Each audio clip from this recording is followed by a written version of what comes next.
Good morning, everyone. We will shortly start the conference. Our chief guest has already arrived. Thank you for your patience.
A very good morning to all distinguished guests, honored dignitaries, esteemed faculty, researchers, and delegates from across the globe.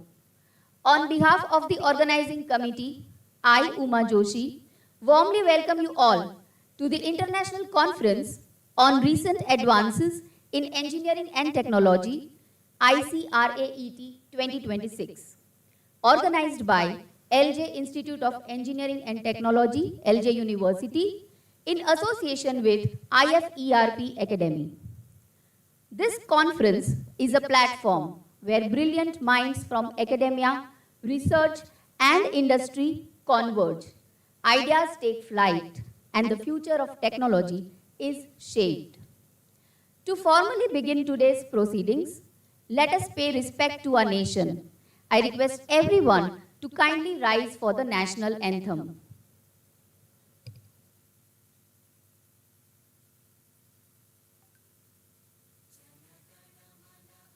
नायक जय हे भारत भाग्य विधाता पंजाब सिंध गुजरात मराठा द्राविड उत्कल बंगा विंध्य हिमाचल यमुना गंगा उच्चल जलधि तरंगा तव शुभ नामे जागे तव शुभ आशीष मांगे गाहे तव जय गाथा जन गण मंगलदायक जय हे भारत भाग्य विधाता जय हे जय हे जय हे जय जय जय जय हे।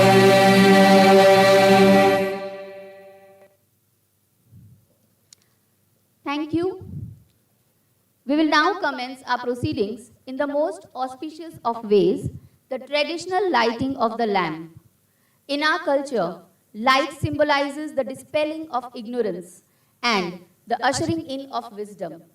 As we light today, let it illuminate our deliberations and inspire us to seek knowledge that serves humanity. I request our honored chief guest and all dignitaries, along with conference conveners, Dr. Meghna Parikh and Ms. Ami Patel, to kindly come forward to light the ceremonial lamp. Let us invoke the blessings of the goddess Saraswati, the deity of wisdom and learning, as we offer the Saraswati Vandana.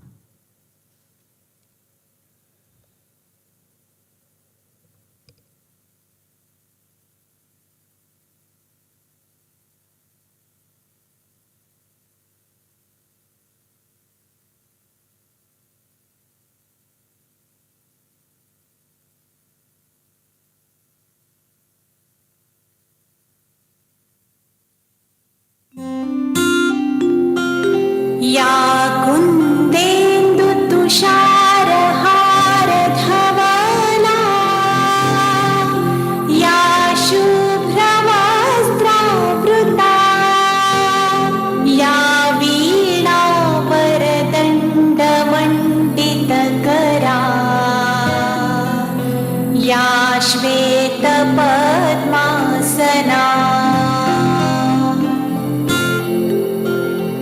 या ब्रह्माच्युत शङ्कर प्रभृतिभिः देवैः सदा वन्दिता सा मां पातु सरस्वती भगवती निःशेषजाड्यापहा।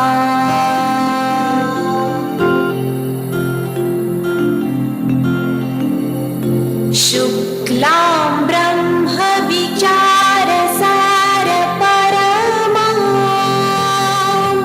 आद्यां जगद्व्यापिनीं वीणा पुस्तकधारिणीमभयदाम् जाड्यान्धकारापहा।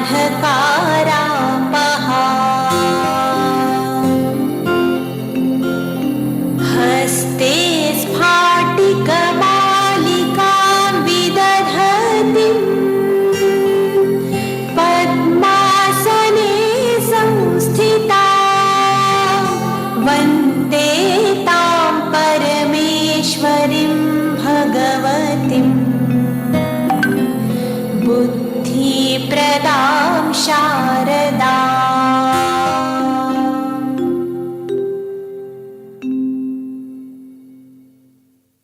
Thank you.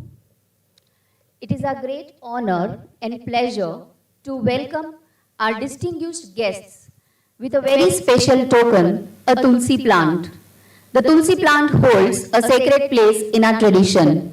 It symbolizes purity of thought and spirit, sustainability, and our deep respect for nature, and our thought about environmental consciousness, values that resonate with the very spirit of responsible innovation in engineering and technology.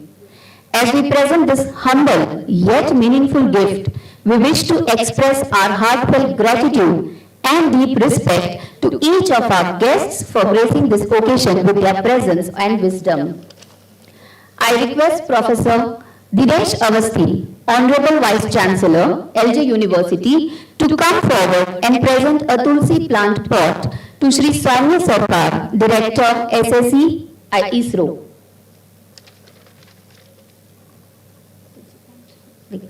Sir को दे दो, Manish sir.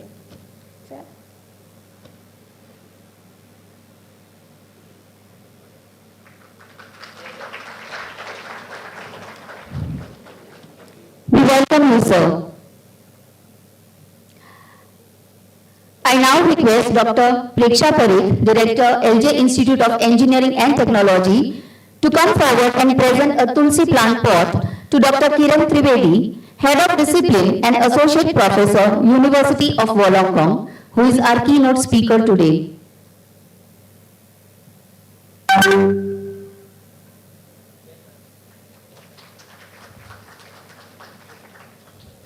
Welcome, sir. May this Tulsi plant be a lasting reminder of this meaningful gathering and the values we carry forward from here. Let's welcome all the dignitaries with a round of applause. Please join me. I now request Ms. Ami Patel, Conference Convener, to kindly come to the podium and extend a warm welcome to all the distinguished guests, speakers, delegates, and participants.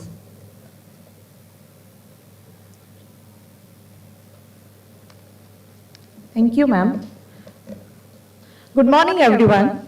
On behalf of Organizing Committee, it is my great honor and privilege to extend a warm and heartfelt welcome to all to the International Conference on Recent Advances in Engineering and Technology, Icraet 2026, organized by LJ Institute of Engineering and Technology in collaboration with Institute for Engineering Research and Publication. We are deeply honored to have with us our esteemed chief guest, Shri Soumya Sarkar, Director, SAT ISRO. Sir, we sincerely thank you for accepting our invitation and gracing this conference with your distinguished presence. Your remarkable contribution to the space science and technology continue to inspire researchers, academicians, and students across the nation. We are equally privileged to welcome our esteemed keynote speaker, Dr. Kiran Trivedi, Head of the Discipline and Associate Professor, University of Wollongong, India Campus, whose expertise, academic contributions, and professional accomplishments have significantly enriched the field of engineering and technology. Experience and insights will undoubtedly inspire and enrich all our participants.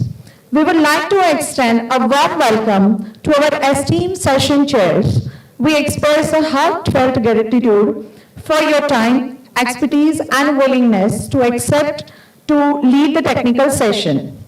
We would also like to extend a special welcome and sincere appreciation to Advisory Committee Chairperson, Dr. Ankit Oza, and our steering committee members, Dr. Dipesh Makwana, Professor N.M. Bhatt, and Professor Manoj Sahni, for their invaluable guidance and unwavering support right from the beginning. Finally, I extend my heartfelt welcome to all the directors from the various, from the LJ University institutions, faculty members, researchers, and students who have joined us today. Your participation is what makes this conference a vibrant platform for knowledge sharing, innovation, and collaboration. The theme of the Icraet 2026 is Recent Advancement in Engineering and Technology for Sustainable, Intelligent, and Data-Driven Solutions. It reflects the pressing need for the innovative technologies that address the global challenge while promoting the sustainability and inclusive growth. As the world embarks digital transformation, AI, smart system, data analytics, and the researcher have the crucial role and responsibility to develop the solutions that are not only technologically advanced, but also socially relevant and environmentally sustainable. This conference provides a unique platform for the researchers, academicians, industry experts, and students from around the world to exchange ideas, present their latest findings, and discuss emerging trends in engineering and technology. Through the keynote session, technical presentations, and scholarly articles, Icraet 2026 aims to foster innovation, collaboration, and interdisciplinary research. We are delighted to share that this conference has attracted high-quality research contribution from the diverse domains and has brought together 245 plus participants from various countries and institutions. The exchange of knowledge and expertise over the course of this conference will undoubtedly contribute to the future technology advancements and research collaboration. Once again, I extend a warm welcome to each one of you. I wish you all a productive, enriching, and memorable conference experience. Thank you so much.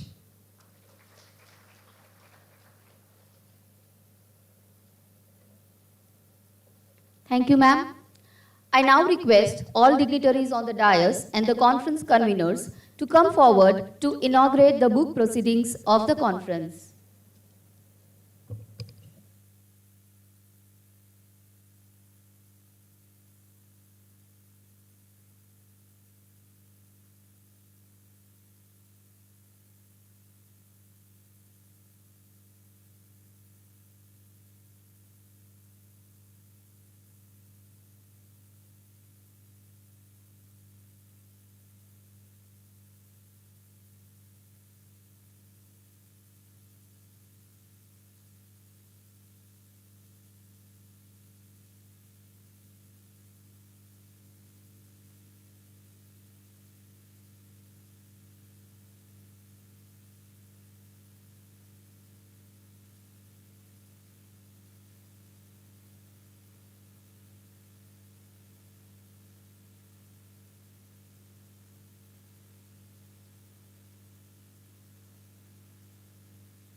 Thank you.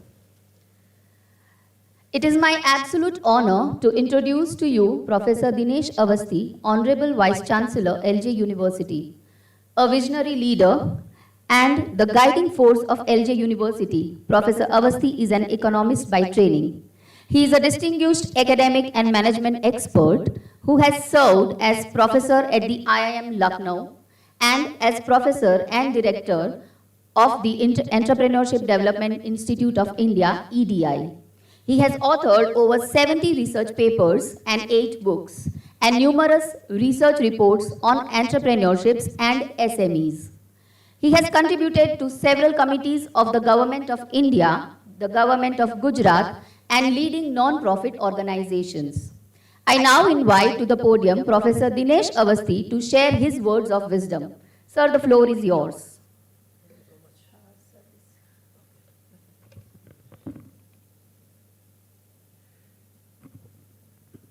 President LJ University, Dr. Manish Shah, distinguished scientist and chief guest of today, Shri Soumya Sarkar, Director of Space Application Center, Indian Space Research Organization of Ahmedabad,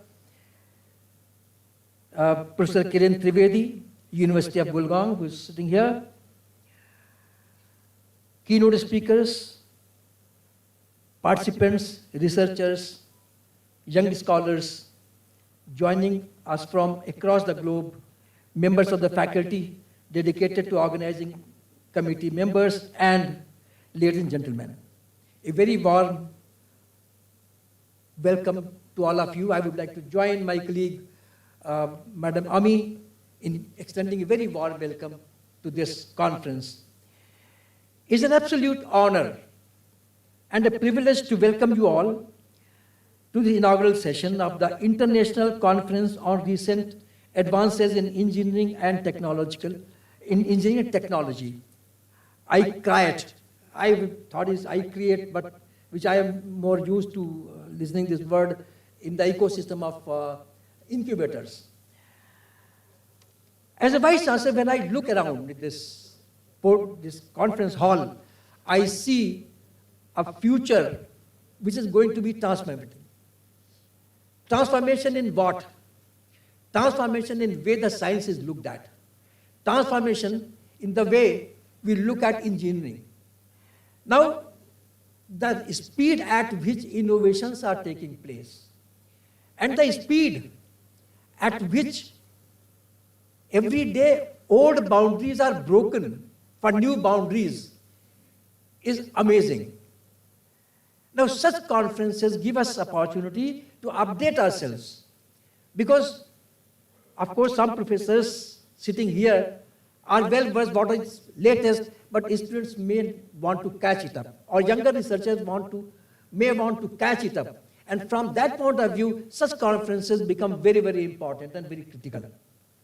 And at such a juncture, when we have a stalwart like Professor Soumya Sarkar, who has lived through the applied side of engineering and who has created wonders, in fact, he belongs to an organization which has been the most cost-effective organization in the world. The cost at which they could send a satellite to moon was probably 1/20th or 1/50th of the cost which America will do. So 3 kudos to Professor Soumya Sarkar. We should give a big honor that he is the one who has made technology affordable to countries. And now a lot of countries are trying to follow the suit which India has created the path. When we talk of this conference, now most of the time we have been talking or interacting in silos. And from my view, this is the time to cross those chasms, across those boundaries. I think unless a mechanical engineer talks to a data scientist, unless a data scientist or IT professional talks to somebody who is in nanotechnology, and this is how the cross-breeding takes place, and that is the only way to grow in the future. Now, the working in silos will not work. So my request to all the participants will be that if you are a mechanical engineer, go and talk to somebody who is in civil or who is in electronics or who is in some other discipline, or if you are in electronics and EC, go and talk to data scientists and see how convergence can take place. So this platform, please don't use only for reading papers and taking certificates, but use this platform for interacting and widening your horizon, widening your outlook, that things exist beyond your discipline. So this is very, very important for all those participants.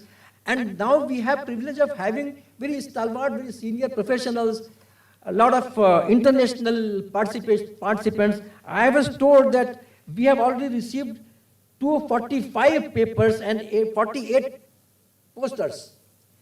Now, I was amazed at the numbers. We started working some 3 or 4 months back, but within this short span, I must congratulate the team, the faculty of or School of Engineering, that they could create this miracle and have been able to generate such a encouraging participation. In a conference when the papers cross 200, I say, wow. This has crossed 245. So it is further above. So congratulations to the organizers, congratulations to the director who is sitting here, Madam Preksha, for doing this miracle. And we are very proud of all of you. In fact, the kind of work you have done within this short span is very, very commendable. In fact, our vision has been from theory to practice. I mean, if you go to automobile section in this university, you will realize that how a dream of theoretical dream is converted into a practical reality on the ground. How we try to translate the theory into practice. We strive for that. We may succeed, we may not succeed sometimes, but failure is a part of learning curve. So we do believe that unless we fail, probably we will not succeed. So failure is the first station of success. So please never take any failure as now what to do. That's the time, in fact, we should do, now let us do. And that will make all the difference. And I'm sure the department which is following the same kind of manuscript of experimenting, failing, succeeding, failing, succeeding again, And this is behind the success of engineering department, engineering faculty and the School of Engineering. So I am quite proud of this entire department. Let me conclude by returning to the essence of what it means to be an engineer. At one point of time, engineer, what it meant was go and produce more efficiently. Go and create some machine. But now, as technology advances, things have changed. As the anchor was talking about, we have to now talk about its wider implications. How technology can solve our burgeoning problems in this country, and not only in this country, but beyond. How can we solve problems of health? How can we solve problem of education? I was reading something somewhere a couple of days back. Now, LLMs can translate 22 languages in India. So now look at this simple thing has empowered millions and millions of tribal women, women in rural areas, women who do not understand any word other than the language which they talk in. Now they can talk in 22 languages. They have been connected with the market. And the life is changing. So simple innovation of LLM has changed the entire way. I was told about one innovation where, a frugal innovation, where you can carry this much of an instrument, go and put at the heart, and it can do entire heart profiling and ECG and transmit it to the doctor. So in rural areas, if you can take those things, it could change way we were looking at. So technology can be a massive, massive input for our social transformation. So now I look at engineering and all that more as an instrument for social transformation than only as a mechanical kind of application. So from this point of view, I think this conference is very important. I will be extremely delighted to know if some innovations are put forth which are transformative, particularly socially transformative. And that is what I am looking at it. I once again thank Sri Sarkar for being with us, sparing his valuable time. I know he is a pretty busy man, but to be with us is not only a delight for us, but a proud moment for all the participants who are sitting here, sir. So we are looking forward to your kind of address. With these words, I stop my lecture because it is a non-technocrat social scientist who is speaking, which you will not be interested much. So I will give space to a hardcore scientist who will enlighten you further. Thank you very much.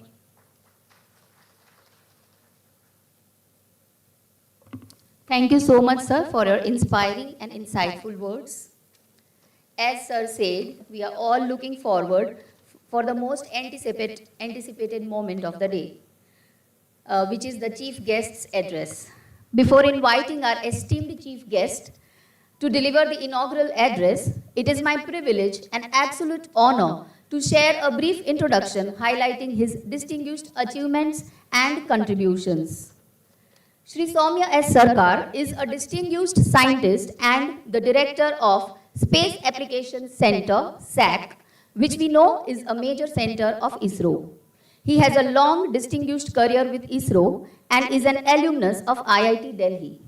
Shri Sarkar is a highly accomplished and renowned space scientist in the field of advanced electro-optical payload systems, who has successfully led the design and development of more than 50 state-of-the-art electro-optical payloads for Earth observations, interplanetary and space science missions. He has served as the Deputy Director of Sensors Development Area prior to his appointment as the Director. Beyond Earth observations, he has made significant contributions to some of India's most prestigious space exploration missions, including Chandrayaan-1, Chandrayaan-2, Chandrayaan-3, Aditya L1 and Mars Orbiter Mission Mangalyaan. For the Mars Orbiter mission, he has served as the Associate Project Director for Payloads, overseeing scientific instruments carried on board. His remarkable journey reflects a lifelong commitment to scientific excellence and India's growing leadership in space exploration. May I now request respectfully Shri Soumya Sarkar to address the gathering and share his valuable thoughts with us. Sir, the floor is yours.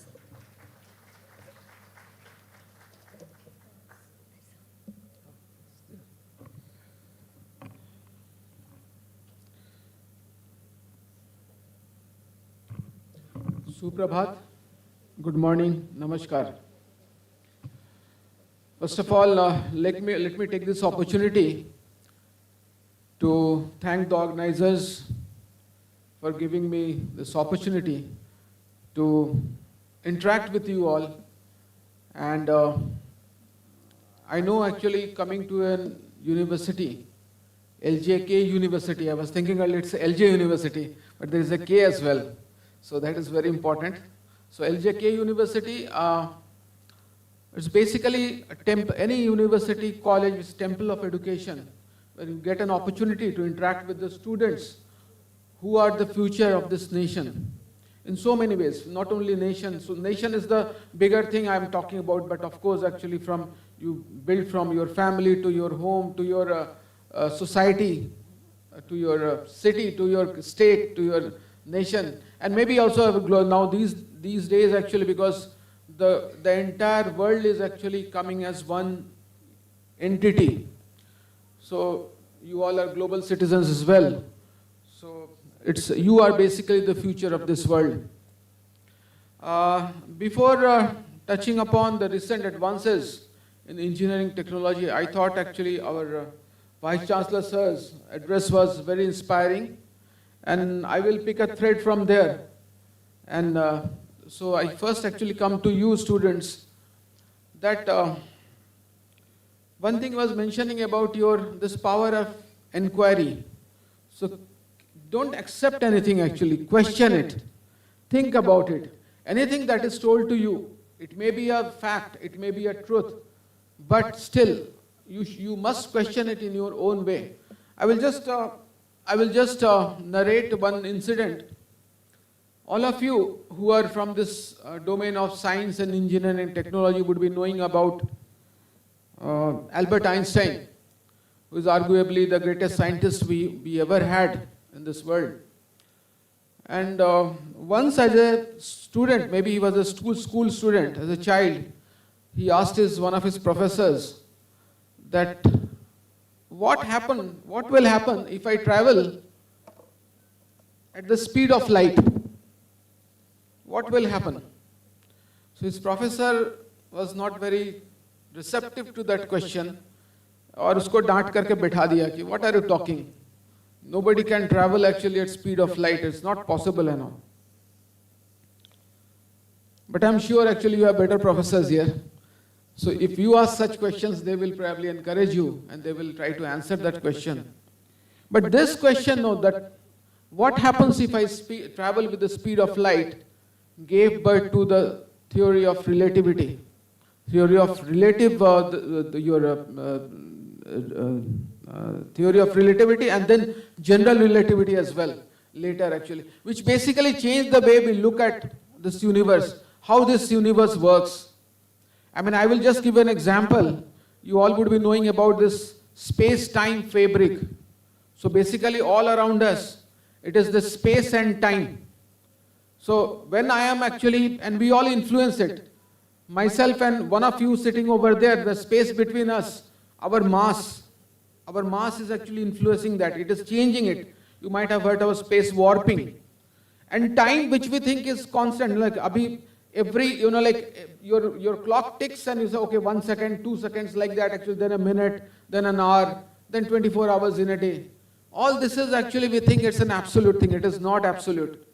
Time doesn't remain absolute. It changes actually. So when you are traveling at the speed of light, time comes to a standstill. It stops, time stops. Just think about it. It's a variable quantity, a variable parameter. So just to give an idea, the power of asking questions, which basically changes the way we understand the universe. So please don't actually, and never think that if you are thinking of any question, some question is coming to your mind, don't think that, oh, if I ask this question, others might, maybe my mere jo classmates hain, they may think that oh, this guy or this person is a fool actually, what kind of question he or she is asking. Or the professor may kind of scold me and stop me short. Don't be deterred by that. Keep asking questions. And another thing is actually have confidence in yourself. Always think that you are the best. In whatever actually you are doing, you have to be the best. And you are the best. You can achieve it. So that should never escape your mind. Always think that and make a clear goal for yourself and try to achieve that. And during that process, and the process is equally important. It's not going to happen overnight. Just by thinking about something, imagining something is not going to happen. You have to work really hard for that and keep thinking each and every moment that you are the best and you can achieve it. That is, that thinking itself will make sure that you are going to achieve it. And entire, as they say, that the universe will conspire to make sure that you achieve it actually. And that is very, very true. This is my experience. So I thought that I would share with you. Now let me come to this topic of recent advances in engineering and technology. In fact, this topic itself, I would say, is a misnomer in the sense that as I am talking to you, technology or engineering or technology changes so fast that as at this moment that I am talking to you, something or the other actually may be getting obsolete. So that is the kind of rapid pace at which everything changes. You are all aware actually. I don't have to tell you. Just imagine when I was young actually, maybe actually I was a school student or a college student. That time even to make a telephone call, because I am from a place called Ranchi actually, that is close to Calcutta. So when I joined Space Application Center in early 90s, I had to go to Navrangpura to make a phone call and book a trunk call and then wait for my turn, stand in a queue, wait for my turn when I would get an opportunity to make a phone call to my home. And suppose while you are talking it gets disconnected, and it used to happen quite often, then there is no way, you will have to go back again actually and stand at the end of the queue to complete the conversation. So that was technology actually I'm talking about early 1990s. And see it today, can you think of it? Some of the younger generations, you may think actually that I am talking something which is not, kya baat kar rahe hain, to just kuch bana rahe hain, aisa bana ke bol rahe hain, but it is not so. This is what it was. And now actually your mobile, anywhere from anywhere actually you don't even have to actually, you just have to have an internet connection and WhatsApp call you can make from any part of the world to anywhere, wherever you want to. So this is the kind of that revolution that has taken place in the sector of telecom. Similarly in broadcasting, I remember when I was in IIT Delhi, and we used to have this program called Chitrahar that used to come on a Wednesday evening, 8 baje. And we used to have our dinner and actually quickly take the best possible spot in the common room where we used to have a TV and sit in front of the TV actually and eagerly wait for that program, because all of us knew that if you miss this program, which used to be usually for half an hour, 8 to 8:30, you are going to actually again next week only that opportunity will come.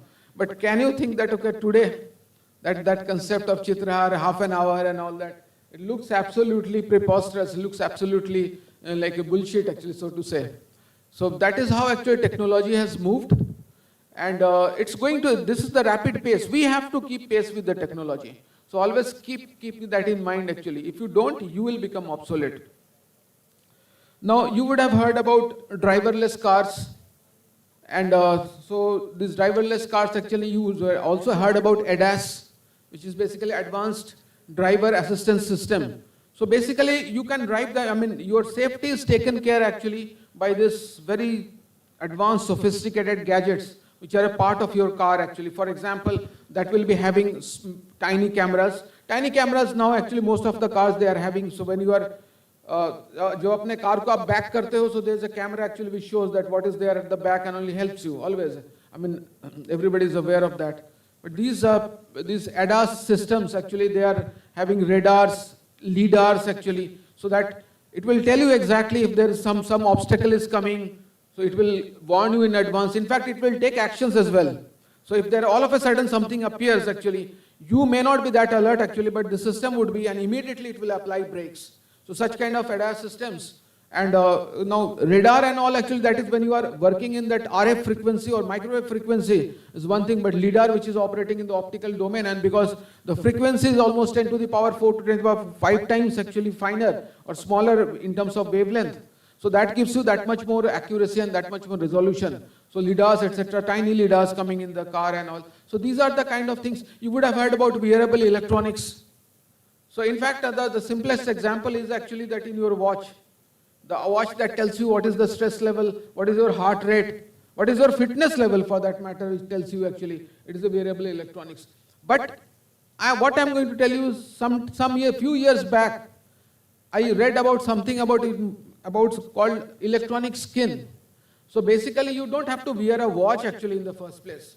You simply actually, you put on a garment which will have very fine sensors, etc. And I'm not going into the details of those sensors, but obviously that will be sensors, there will be a very nano projector that will, you draw on your screen, on your wrist actually, something like that, a circle, and immediately it will pick that you are looking for a watch. A watch actually with full dial, everything will come actually, they will get projected on your wrist itself. And you can easily see the time and all actually. So these are the kind of things actually, revolutions where things are moving. It's absolutely mind-boggling. Now coming to, because I am from the space domain, so it would be injustice if I don't tell you something about actually in the space domain, what are the recent advances that are happening. One of the things is of course AI ML, artificial intelligence and machine learning, which is very much becoming a part of the satellite systems. So for example, for electro-optical payloads, this very high resolution imageries that you see with a resolution of better than a foot actually from 500 kilometers or so actually altitude. So these kind of which you are seeing in Google and all is 1 meter, but what I'm talking about is 0.3 meters. So it is 1 foot is nearly 0.3 meters or 30 centimeters. So these are the kind of resolutions that people are now actually giving images with, and that too from an altitude of 500 kilometers. So just imagine the kind of camera resolution that, and we have one actually. We have our Kato 3 is the state-of-the-art actually payload that we are having with us.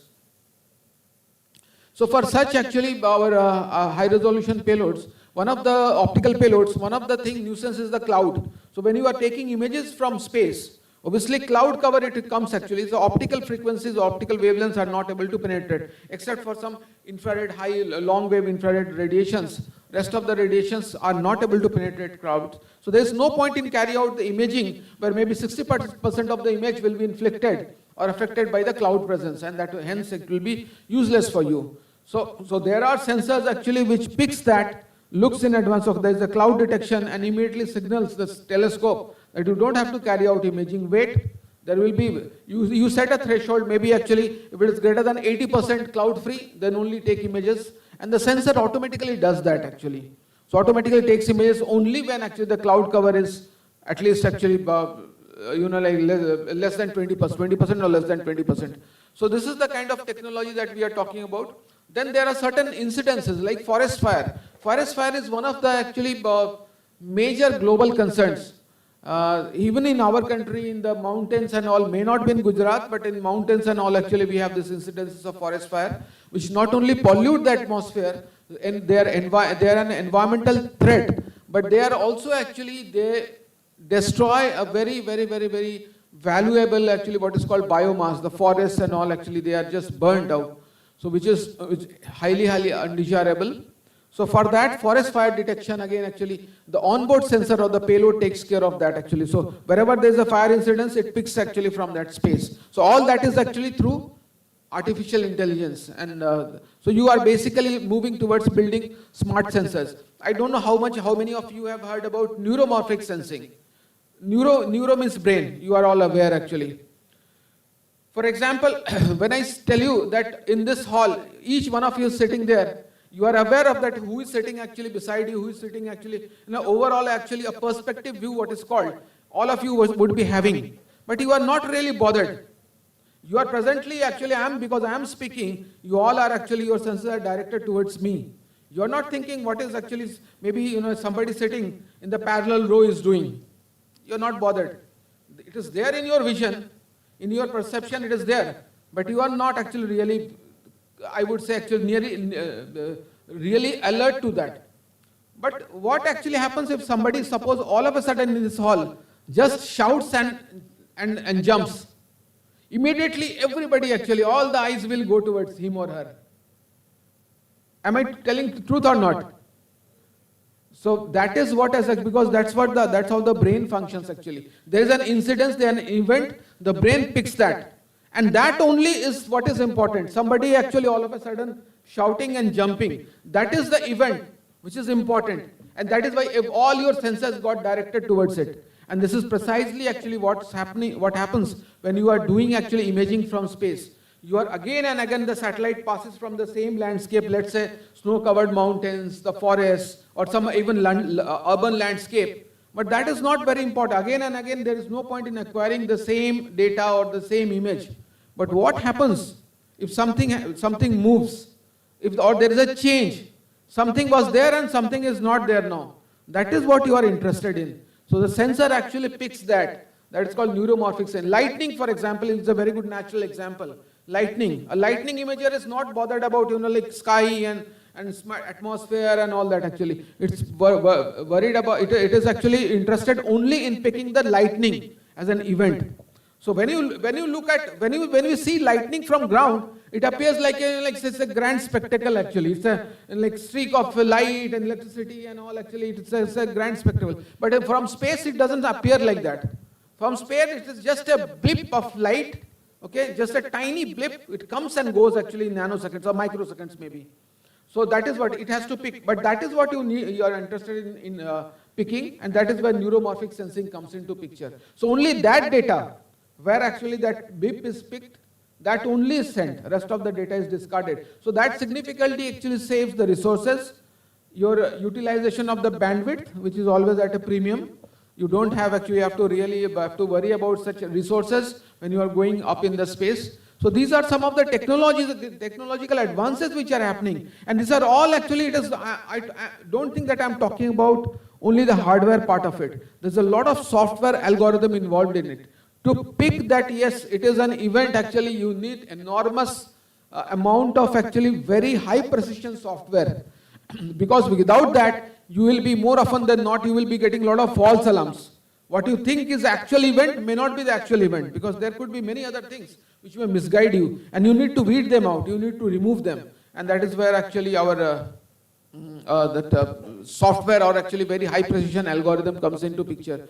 So these are some of the advances which are happening in the domain. Now, there are many examples. I can keep talking actually maybe for hours together, because there are so many things. The satellites, you would have heard about, nano satellites or micro satellites, and it is not only one satellite. Now there's a constellation.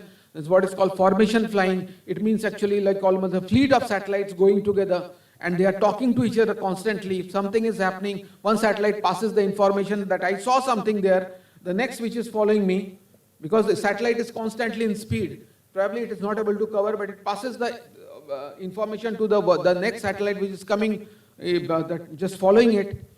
So you take the image actually, you cover it actually, immediately that satellite, the imaging happens, and then information is passed to the next year. So, and then it is downloaded to the ground station. So whichever satellite is actually in the vicinity or in the visibility of the ground station gets the information which is passed on from another satellite, and then that is downloaded. So such kind of things actually, enormous technological advanced things are happening.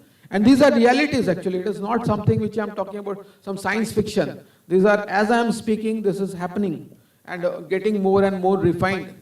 So basically actually it's such an exciting world, and because many of you are engineering students, you are working in the domain of technology, you will be developing new technologies. So again, once again, I will be concluding by just telling you and urging you that this trait, this power of inquiry, of asking questions, think that why is it happening, don't accept it the way it is, think over it, that why it is happening, if it is so happening, why is it happening, what happens if it doesn't happen the way it happens actually. So these are some of the questions, keep asking questions, and don't get settled or don't get satisfied until you are satisfied. So don't settle down until you are satisfied, and that would really lead to some great work from you. And I am sure and absolutely 100% confidence that each one of you is capable of doing miracles. So with this, once again I take this opportunity to thank the organizers and wish this international conference all the very best. Thank you.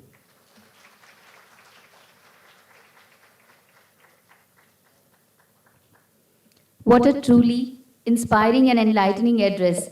Thank you so much, sir, for your invaluable insights and encouragement. We are really encouraged and definitely we will make miracles, as you said. As a token of our deep appreciation and gratitude, I now request Dr. Manish Shah, President, LJK Trust, to present a memento to our esteemed chief guest, Shri Soumya Sarkar.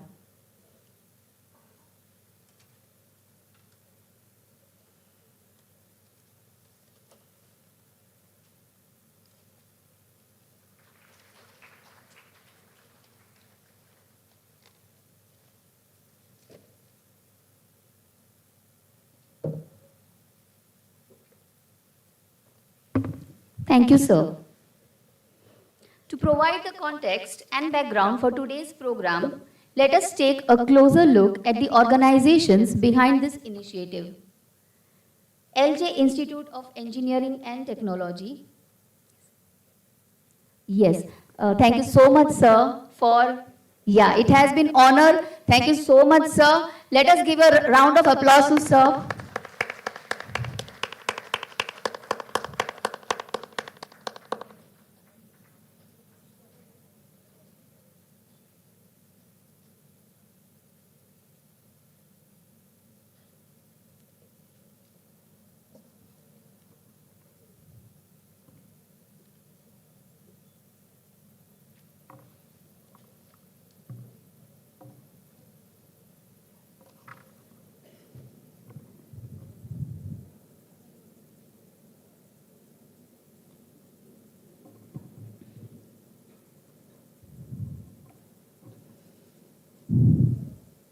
So before we begin, to provide the context and background for today's program, let us take a closer look at the organizations behind this initiative.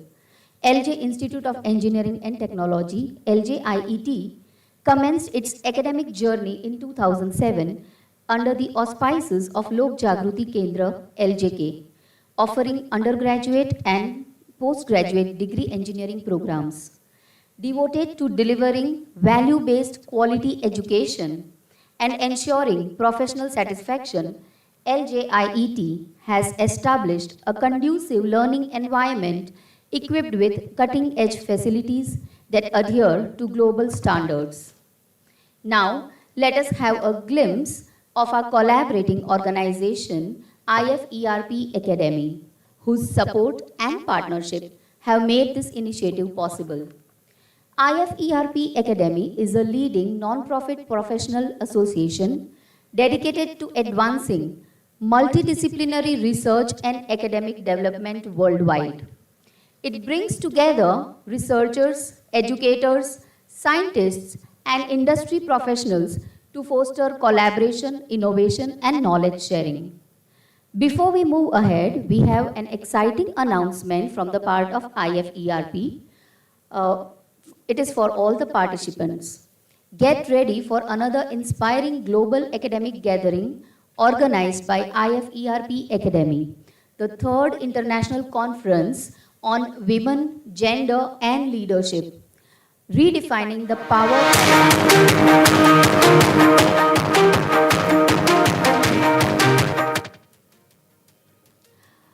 This WGL 2026 is scheduled on 25th and 26th September 2026 in Bangkok and Thailand in hybrid mode. This conference will bring together global thought leaders, researchers, academicians, and professionals to explore meaningful conversations on women's leadership, gender equality, sustainability, and transformative change. To give you a glimpse of this upcoming global platform, we will now be playing a short promotional video. Sit back, watch, and get inspired for another journey of knowledge, collaboration, and leadership.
Thank you. We now move to the highlight of our inaugural session, the keynote address. It is my privilege and honor to introduce Dr. Kiran Trivedi, Head of Discipline and Associate Professor of Computer Science at the University of Wollongong, India Campus, Gift City. Before joining UOW India, he served as an Associate Professor for Data Analytics Engineering at Northeastern University, United States, and as a professor at Gujarat Technological University for over 2 decades. Dr. Trivedi holds a PhD in human brainwave analysis and the development of communication devices. With over 30 years of experience in academia and research across India and the United States, Dr. Trivedi has made significant contributions in the fields of artificial intelligence, data analytics, edge computing, deep learning, and AI-enabled embedded systems.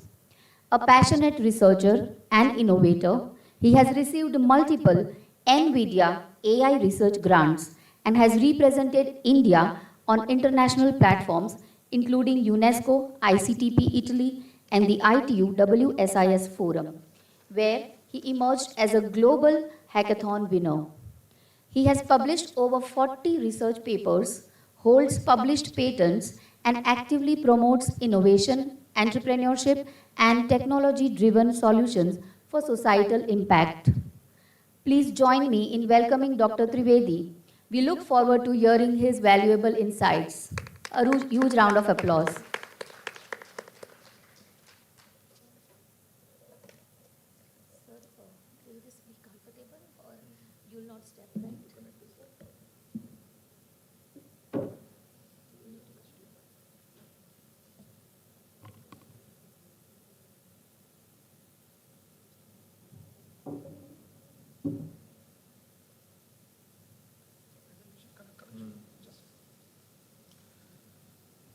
A very good morning to all of you. It's a great pleasure to be with all of you here in the keynote session for today's conference. What I'm going to discuss today is a kind of a mixture what earlier speaker has already talked about, but it's going to be an interesting one. So by the time they set up this thing, let me start my session because we are running already late. And how many of you are from computer science background here? Okay. How many from other engineering backgrounds? Okay, good to see that. Okay, so what I was thinking in terms of sharing with you is that where we are heading right now and why the conference title is all about what are the recent trends in the engineering and other domains. But let me start with first thing. We always talk about science, engineering, and technology. And do differentiate all these three? Like what is science, what is engineering, what is technology? What is the difference between among all these three? Can anyone? So when we talk about science, it's all about scientific principles, fundamentals, right? And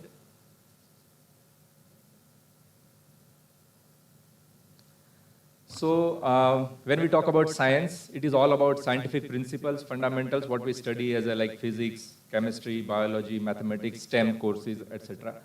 So it's all about fundamentals. Alone, these principles can't do anything. You learn Newton's different principles, but Newton's law, it's not going to work until and unless you use them to solve some problems. So engineering is a field which uses science as a base, and then it tries to solve a number of problems of the world. So the job of an engineer is to look at the problems, create the problems, solve them using science and then engineering. Then what is the technology? Technology is all about building something based out of engineering. That is why we call it as like satellite technology, artificial intelligence technology, or maybe biotechnology. All these are three different things. So where we are as an engineer or where we are as a researcher, that makes a very, very important thing in our life, that we try to solve this problem, we try to solve this, or maybe we try to create the problems. Now when it comes to innovations and inventions, etc. So as a researcher, all of you are here to present your research paper, right, in this conference. So do you call yourself as an innovator or an inventor? That is also very, very important. You need to understand the difference between invention and innovation also. So if we look at them in general, inventions are not done intentionally, first of all. What we are trying to do, what we are trying to solve as a researcher or writing a research paper or studying in the field of engineering and looking at number of aspects to solve problems, these are all innovations. They are not inventions. Let me give you a very simple example. When Newton was sitting in the garden, he was not there to see the apple is falling or not. He was sitting and just found that apple was falling down. And it was falling down since the inception of the earth. But he was the person who had a curiosity and a question that let me find out what is the reason behind that. And that is why the previous speaker talked about that you need to have a questions, curiosity and everything. Don't just listen everything, but you need to have questions also. Even today, many would be having the same question like Newton, but he was earlier to solve that problem or maybe the discovery of the gravitational constant and everything. So he was lucky to do that. But still there is a lot to do. So we can do also inventions, but usually it is not done intentionally. Most of the inventions in the world are accidentally. When C.V. Raman was traveling on a ship deck, he saw that the water color is blue. The water of the, color of the sea water is blue. It was already blue, but he was the person who had a curiosity and question, and that is why he found that why, and that is why the invention done by him was Raman rays used in X-ray and other technologies. When it comes to some other technology like X-rays basically. A film was there in the laboratory of Marie Curie, and then she found that why there are spots on the film, and then she discovered the X-rays and everything. So there are a number of things which are done accidentally. Even we can also identify something accidentally, but that would be an invention. And when it comes to innovation, it is all about solving the existing thing, trying to improve them. So like whatever technology we are experiencing today, all are innovations. Mobile phones, like there was a telephone by Graham Bell, and these are all the improvements. So when you try to solve this problem in terms of improving something or adding a value to that, it is all about innovation. So that is how we are trying to do. So what you are going to represent here or present in terms of your research paper, it is all about your innovations, not the inventions. Now it comes to looking at all the audience, you all have different backgrounds. My intention or the message to convey as a keynote speaker here is that where we are heading and how we can do a better in the future. So the human race is all about solving problems in our life. We always try to solve a lot of problems. And even when we were like 100 years, 200 years back, we always try to solve or maybe to make our lives easier. Take an example, the invention of the wheel. Then after we had vehicles, then after we had flying vehicles, so the problem of walking from one place to another place was solved. Then after, say, we had the TV sets, very older TV sets, you cannot change the channel, you need to go to the TV set and change the channel, right? Now the question is, we innovated a remote control so that you don't need to go over there and you can change the channels. Now we are in the era right now where we don't want to use our brain even. And that is why we developed a technology called artificial intelligence. And that is a red flag, I should say, definitely. We need to be very much careful in handling this technology, or we need to be, and it has like penetrated everywhere in any of the domain. You take any example, like whether it is mechanical engineering, whether it is civil, whether it is medical science, healthcare, biotechnology, space technology, everywhere AI is there. So AI is not a completely different branch or a domain. It is basically a fundamental literacy, I should say. Everyone should have this. And if you look at the World Economic Forum report, every year they release a future job skill report. If you look at the 2025 report, it talks about 5 fundamental literacies. But if you refer the previous reports of World Economic Forum, like 20 years back it was talking about you need to have a literacy. Means people on this earth should be literate enough. Then after like 5 years, it was all about you should be digitally literate. Means you should be able to use digital gadgets like mobile phones, computers. Everyone should know computers. So now we believe that if you don't know computers in this world today, you are completely out of the market. Whatever field you are working, you need to deal with the digital technologies. But now the World Economic Forum says that you need to have AI and data literacy. So whether you are a civil engineer, whether you are a doctor, whether you are a chartered accountant, you need to understand data, you need to understand AI. And that is why it is very important that why we are working on this sort of research and why we are integrating AI, ML, data science everywhere in any of the domain. So do not underestimate that, do not make a mistake that AI is a completely different branch. It is a literacy required right now, and everyone should have that knowledge. Last Saturday, I was at Bhavnagar in a medical college for a expert talk, I was surprised to see that all the pediatricians were using AI, and they were using the data also to find out some interesting insights. So now we should not underestimate that if you are not from engineering background, you cannot use this technology, because they are sitting on a, like mines of data for the 25 years of hospitals or services. They have a lot of interesting data, and we even found some interesting insight out of that. They can find out that which drug is working on particular type of patient, or maybe a particular area or region mostly affected by a particular disease. So everybody is working on data and everything. So let me start my presentation. It's not that big, but I will show you some of the important aspects of that presentation. There are a lot of slides, but I'm not going to cover. So who do you think? Previously, human was the only one who was designing the future. But now, with the help of AI, with the help of human is taking help of AI, and because of that, we are designing the future.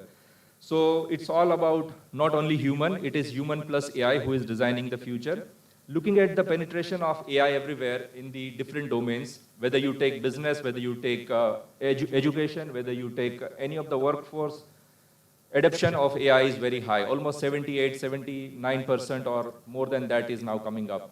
And one of the speakers rightly said that innovators are running so fast that adapters are lagging behind. So every day we are finding some new technologies, and we are not able to cope up with all this development in the technology. So where we are heading, the inventions are going very fast, but the adoption is very slow. Some of the technologies are even not adapted by the time something new has already come. And that is why you can see that everyone is talking about AI. Even you take an example of university specifically, because most of us are from university background and students are also from university. We use AI in our day-to-day life. Most of the students, professors would be using AI tools like ChatGPT, Gemini, or Claude, or Copilot, etc. So what we are actually doing, sometimes we feel that it's not good that we are dependent on AI. But now the question is, it is a best tool to learn something new. It's not that you should be dependent on that. So my message to all the students is that do not be dependent on AI, use it wisely to learn something very quickly. Because there was a time when everything was teacher-centric. Teacher was at the center and you had different access. Teacher was at the center and there were a number of resources. So student will have to be dependent on the teacher only. Teacher might be having number of books, teacher might have access to resources, but student were not having. Now everything has turned into student-centric. Student is at the center. Student has an access to blogs, videos, YouTube videos, Coursera courses, AI tools. Do you think that there is a requirement of a professor now? Do you think that students really need us? How many of you agree that it can be replaceable now? Definitely, there is something which no one can replace, but definitely if teachers or professors are not using AI or adapting AI, they will be complete out of the market. I will show you one of the AI professor of my own, which I have made as my clone professor, because everyone talks about AI is going to steal your job, right? Newspaper says that AI will kill 90% of the job. AI is not going to steal any of the jobs. AI is going to reshape everything. If you are not accepting this adaptation or maybe the changing world scenario, then it would be a difficult time for all of us. But if you are adapting those things quickly, we can definitely be with that, the pace of the development. So now it comes to all finally to the data. The data is everywhere and everyone is behind the data, and until and unless you don't understand the power of data, all these companies who are ruling the world right now are basically powerful in their data or the data collections which they have done so far. Usually we say that Google, Amazon, Meta, all of them are very rich in data, but I would like to mention here is that Geo is not behind. Now Geo is having kind of a more data than Google, specifically for the Indian context, because Geo is everywhere in your home. You are watching TV, you are using phone, you are fueling petrol, you are doing a lot of transactions. There are everywhere Geo's presence is there, and that is why they have a huge amount of data and they are building a lot of futuristic model based on that. And what they are trying to do is that solve the localized problems using AI. Big companies are doing generalized problem solving, but when it comes to India, Geo is doing something where they are targeting fishermen in Vizag or fishermen in Veeraval would have a different problem, and they are trying to solve that using their data, and that is how it is. So data is being generated like every second, and terabytes or petabytes of zettabytes of data is being generated everywhere in the world. And to all the youngsters here, you use social media, right? So every day you use Instagram, Facebook, LinkedIn, WhatsApp, everything. What you are doing actually indirectly, do you know? You are contributing to Mark Zuckerberg so that he can become billionaire by using the product as a free. Because whenever you are doing a lot of transaction, it goes to them, and finally their business like goes on and on and on. So now it's a time that we need to understand that data privacy is also very important. India is also very serious about DPDP Act, which is basically Digital Data Privacy Act, and it's very strict in that sense. If we follow, or maybe if we can implement that very strictly, no, all these companies can collect our Indian specific data for their research and their business mainly. So we need to be very much careful for the data. And it's all about AI for good. Finally, all the technologies in terms of AI should be used for good, not for any bad. But we need to focus on that how it can be used wisely. That is also very, very important. These are some of the fields I have mentioned: healthcare, education, environment, and everything.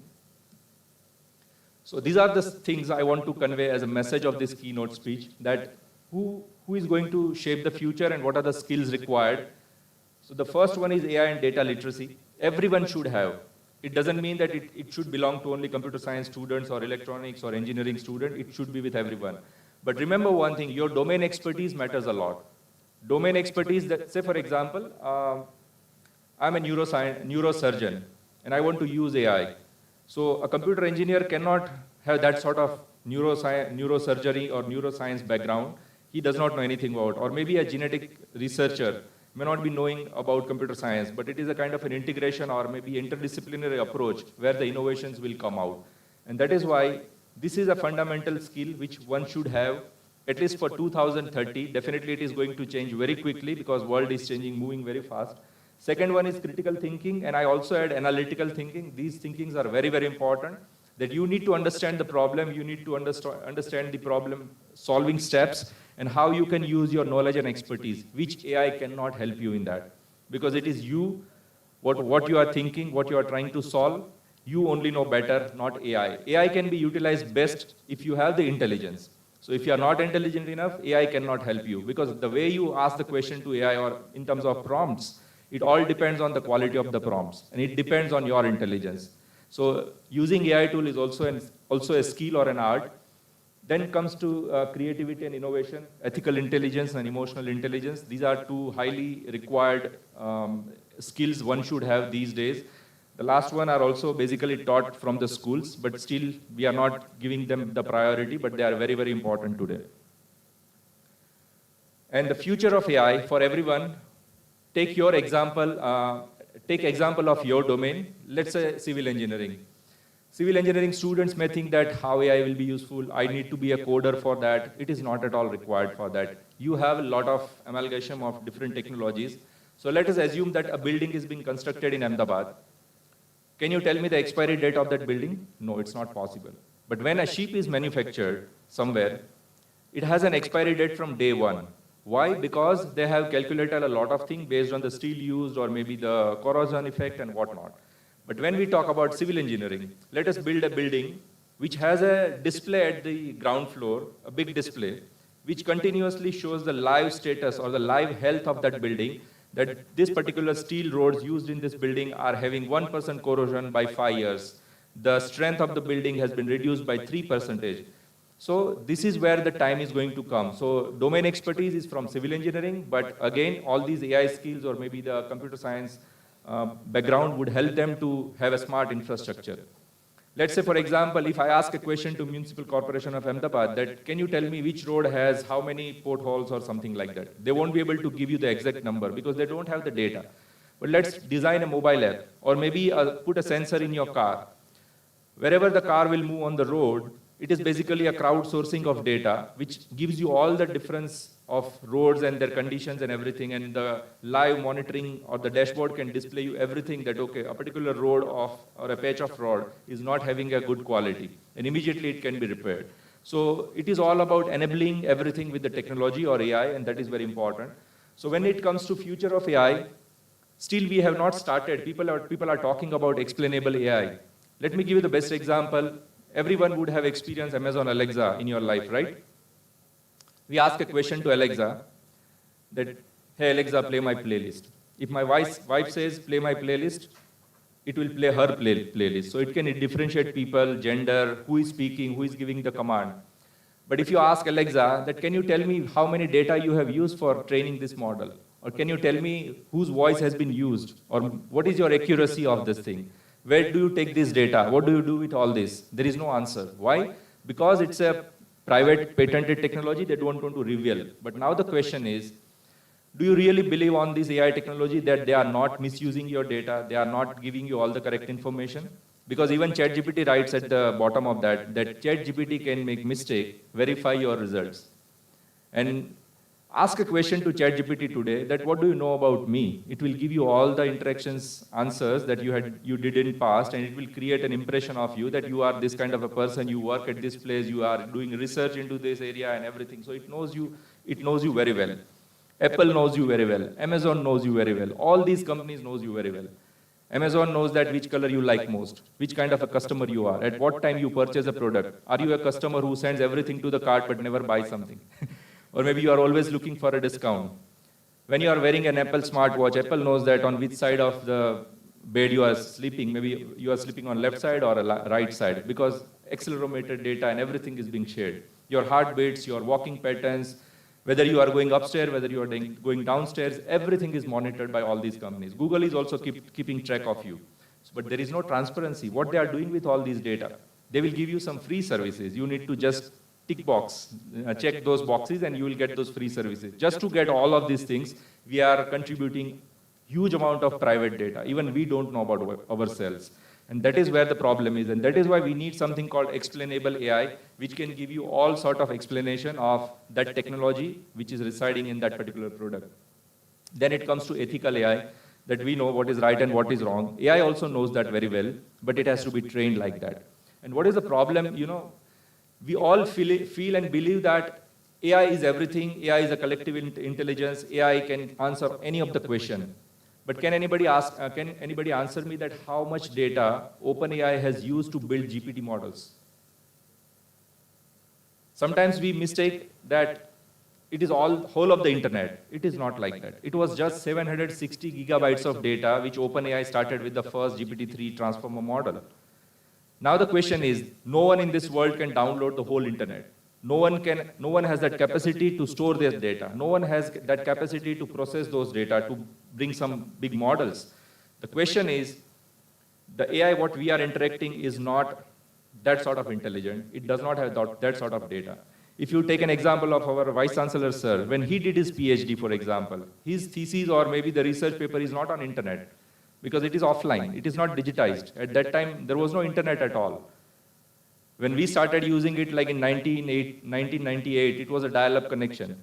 There were no websites even, that sort of research, publication and whatnot. It was not available at that time. So a lot of thing is offline, a lot of thing is not digitized, and even what companies are using are also copyrighted, so they cannot use it.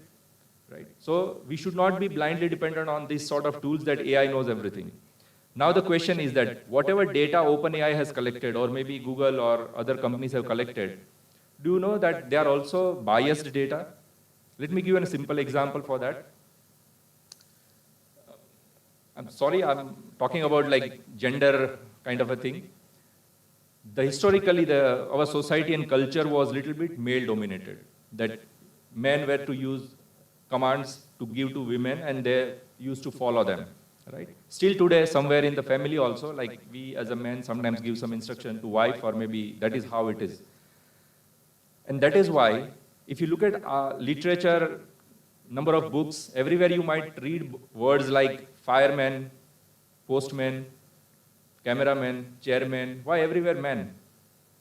Because that was the historical culture that we used to call everything by male-dominated kind of a thing. And even still today, if you understand these companies, that they have made these assistant devices.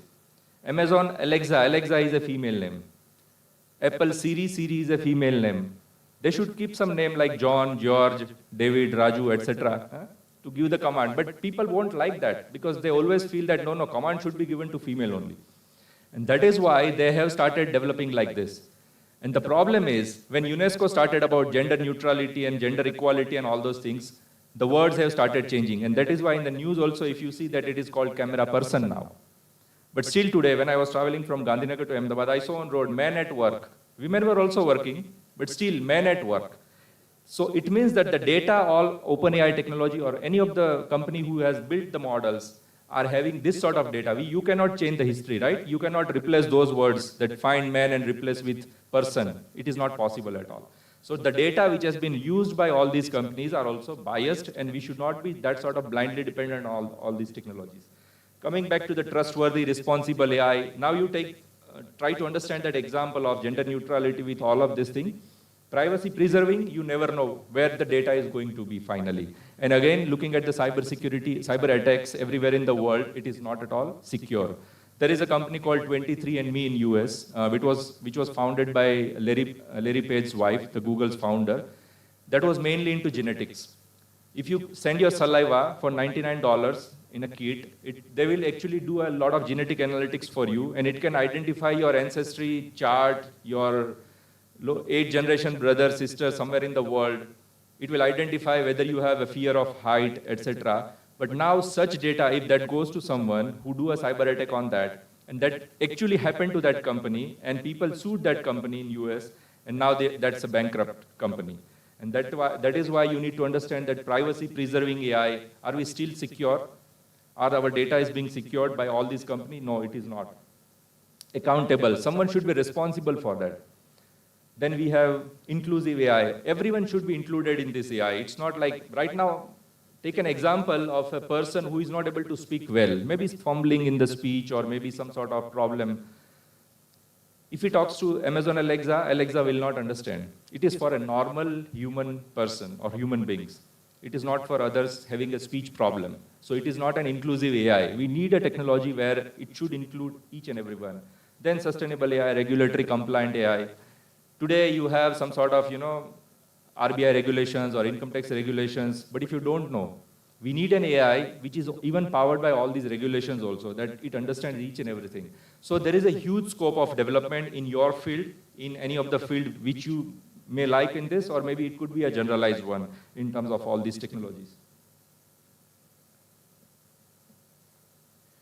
So I had used this presentation in some of the events of the Festival of Australia. So I will give you that how you can leverage or how you can use this technology to solve some problems. The first one is basically an infant cry identifier.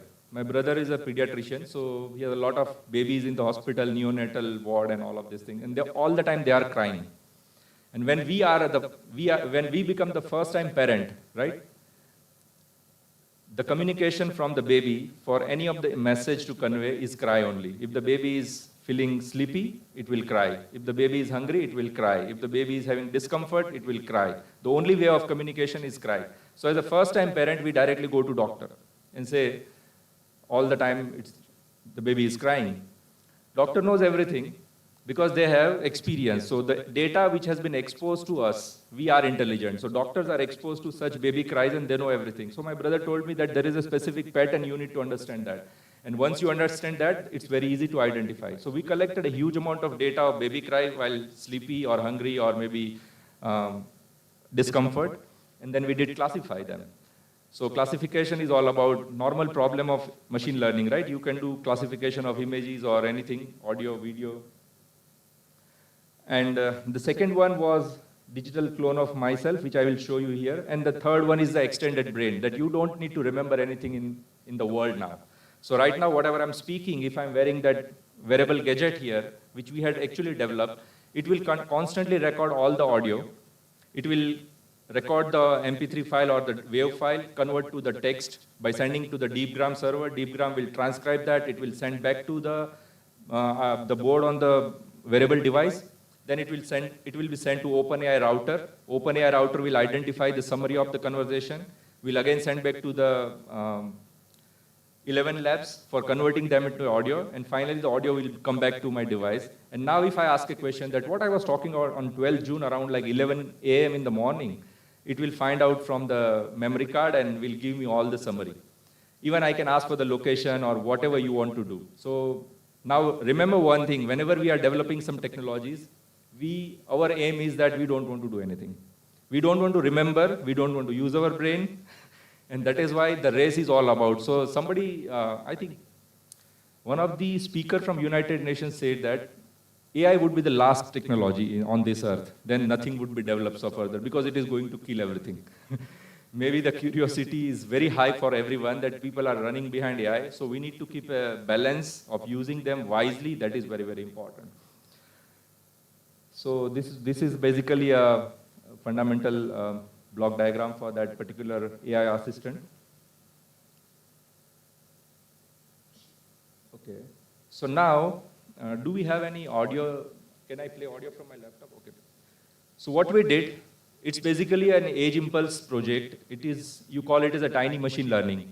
Tiny machine learning is normally we do computer or AI machine learning into our computers. And when you create a model, it is around 100 MB or 150 MB, etc. But when it comes to a tiny machine learning, we can convert this model into a very smaller size, and we can load this model onto an electronic chip. So the data was around 40 GB, but now the model is of just 8 kilobytes, which is there on the Arduino chip inside this box. So let me show you that it will first listen the baby sound, and finally it will identify automatically what it is. It shows discomfort.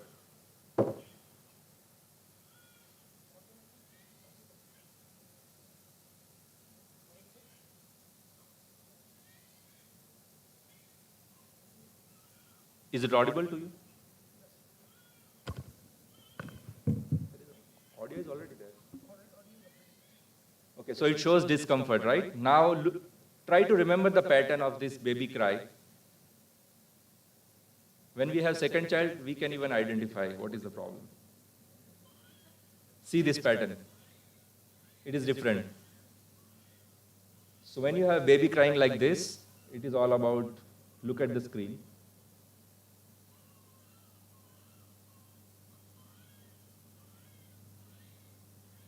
The baby is hungry. And we can even deploy this model onto a wearable AI, any smartwatch, even a watch which comes for just 3,000 rupees, which you can program, which you can load AI models. So you wear it, and when the baby is crying, it will show hungry, sleepy, discomfort, etc. And a lot of things can be done.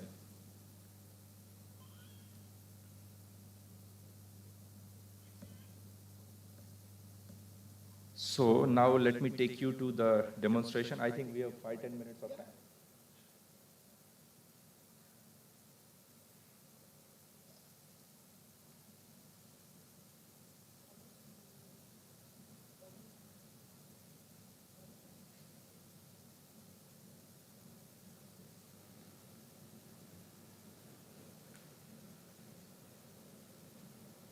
So now, like I was talking about, will AI steal our jobs?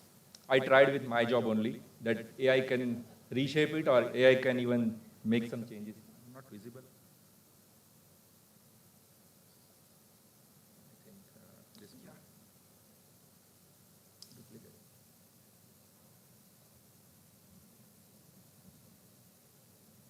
Yes, it's fine. So that is me only, right?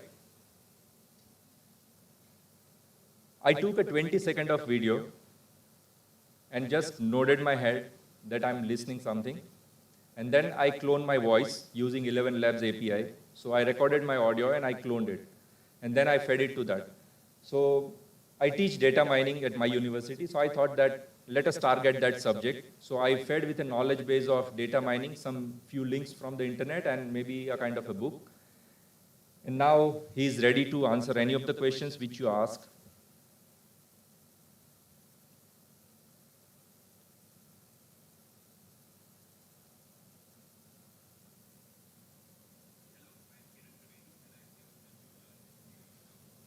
Audio नहीं आ रहा.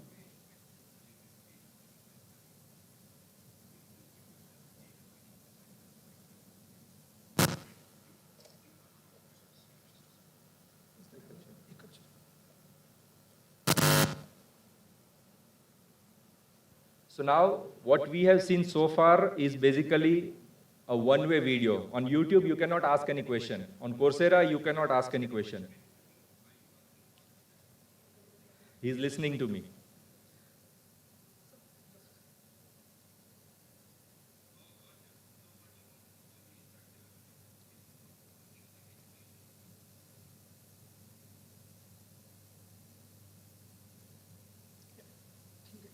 Can you hear me now? Yeah.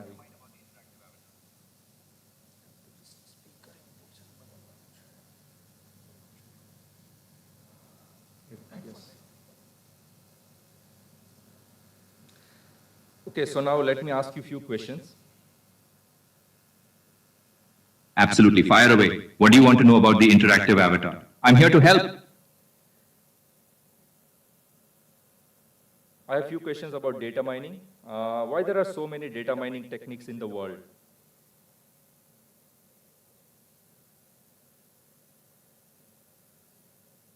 Why there are so many data mining techniques?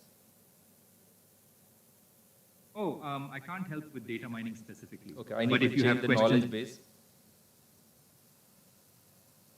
Sure, you can create a knowledge base for your interactive avatar on HeyGen. Just head to the knowledge base section on the HeyGen site. Need help? Context.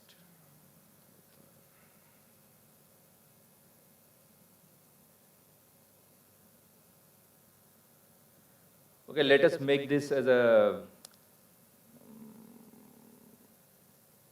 ask me anything about data mining. So you can select the knowledge base, whether you want to make him a doctor, whether you want to make him a gym expert, whether you want to make him as a professor, everything is Hello, possible. I am Kiran District.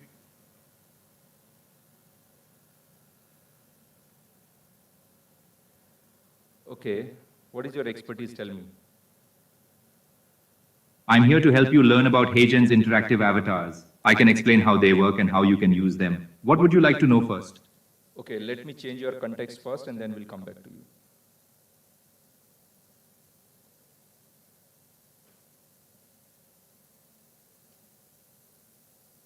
So here I have added something as a knowledge base. Now we will set up something for him.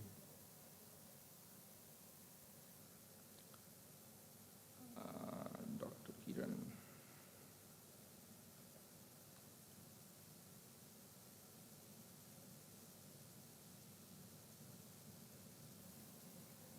Hi, I am Dr. Kiran, your friendly pediatrician. Now he has become doctor. So tell me how much protein intake is required for an infant baby every day? For infants, protein requirements vary based on age. According to the American Academy of Pediatrics and other health guidelines, 0 to 6 months, infants require about 1.52 grams of protein per kilogram of body weight per day. For example, a 5 kg, about 11 kg Seebs infant would need approximately 7.6 grams of protein daily. 7 to 12 months, the requirement increases slightly to about 1.2 grams of protein per kilogram of body weight per day. For a 10 kilos, about 2 lubs in. I apologize for any confusion. So the thing is, you can control that I need all the answers very quickly in terms of very short answers. Otherwise, he may give you a lecture on that also. So that is how it is. So you can control them that I need answer at least in 30 seconds of time, or maybe I need a very short answer. Sometimes you can ask that I need a full detailed answer, or maybe you can even ask that teach me all this and I will ask you questions in between. So it is all about replacing a teacher or a professor or a doctor. Even those who are using AI will definitely be helpful for them. It cannot replace human, but it can only replace with the knowledge base or the knowledge intelligence or maybe a quick way of doing something. So that is how it is. So now remember one thing, that we are actually trying to. I understand. You prefer concise answers, and I'll make sure to keep my responses brief and to the point. If you need more detailed information or have follow-up questions, just let me know. So basically, it is all about trying and testing something for your own in terms of whatever work you are doing. You can create your own. Now imagine that robotics is also like moving very fast. China, America, like Boston Dynamics develop a lot of huge amount of intelligent robots. Now, if you provide all these intelligence to them, and they are very close to human kind of a structure and shape in the robots, so definitely in the future you will find robots having more intelligence than human, walking close to you. The second thing is the human race right now, what Sam Altman has already told, and why many of the people left OpenAI is just because they are very close to AGI, Artificial General Intelligence. AGI is all about human cognitive sense. So when the expert speaker talked about that, you know about who is sitting close to you and something happens, everybody will have that attention over there. It is all about, he was talking about cognitive sense. So cognitive sense is something where you have complete idea. I know that maybe after 1 hour I will leave this place, or maybe I will have lunch here, or maybe I will drive back to home. That is there in the subconscious mind. I have my long-term excitement, short-term excitement, long-term boredom, short-term boredom. A lot of things are cognitive. Right now I'm standing in front of you, I'm not falling down because my subconscious mind, my body, my consciousness takes care of that. And what OpenAI is doing right now with all these tools is they are trying to implement all these cognitive sense into that. And if that will be there in the near future, maybe it will take time, then it is going to change the whole world. That now you cannot tell them machines, you cannot tell them computers, but they can even beat humans also. And that is where the whole race is about. And some of the people found it early that it is going to be a crazy time. It is better not to be part of this sort of technological development. And that is how it is. So not taking much of your time, it was just for half an hour. But anyway, I try to give you a keynote message in terms of do not consider AI and computer science as a separate branch. You cannot live without it. Any of the field you are, any of the domain you are working, it is all where you have to use it. Before closing, just give an example. Yesterday, I gave a project to one of my 3 intern students at the campus that watch all the Instagram reels and record your brainwave and identify a happiness index. There are a lot of neuroscience formulas to identify those things. Record your alpha, beta, gamma, theta, delta, and do some sort of prediction that after watching half an hour of some of the motivating Instagram reels, some music, or maybe some sort of violent Instagram reels, how it impacts your brain, how it is going to have your full day after that, or maybe while nighttime if you are watching all these reels and sleeping after that, how your morning is all about. So they are collecting huge amount of data. And that is why you can use technology in case of medical science, neuroscience, engineering, normal physics, chemistry. Recently, I met one of the professors at chemical engineering in IIT Gandhinagar. He is making a wearable sensor, so you can wear it on your skin basically. And now they are monitoring a lot of things based on that. So even chemical engineering field is also using AI/ML and everything. So it is going to be a future. It is going to be a requirement. It is going to be you cannot live without them. So try to use at least data AI into your research, which will make it very fast, because it is all about reducing the time, rapid development of any of the technology. AI can help you. So with this much of the thing, I would like to thank you, all of you, for listening me carefully, and wish you all have a very happy time here at the conference for the 2 days, and start interacting with your colleagues and other researchers. Try to see all the posters, what other people have developed. That will also help you to collaborate in future. Thank you so much.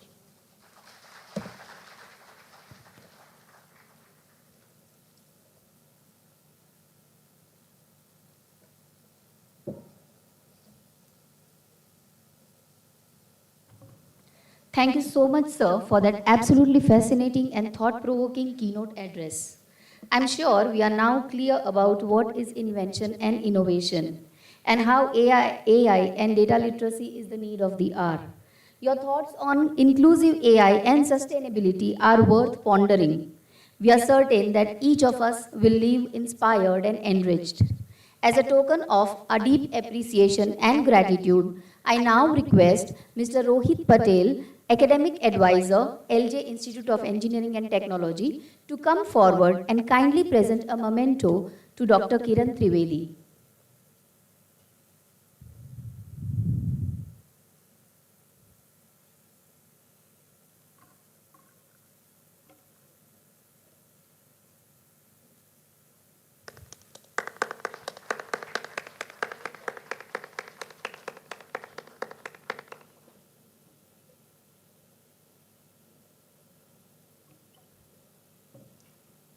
Now I request Mr. Rohit Patel to share his words of wisdom. Sorry, it's not a wisdom. I listened Shri Soumya Sarkar. He said that don't accept the things. Think over it. If somebody is telling something, then just don't accept. You think. So, thank you very much for Dr. Kiran's speech. But when he was giving a speech, I thought something. That he said that man at work, woman at work. He never found any board that woman at work. And it's a male-dominated society. Okay. So I thought over it. If it's a man at work and woman at home, then how it is a male-dominated society and how woman is oppressed. जो काम करता है वो oppress होता है कि जो काम करवाता है वो ऑप्रेस होता है. Think over it. If man at work and woman is at home and woman is asking a man to go at work and earn some money for her, then who is the oppressor and who is getting oppressed?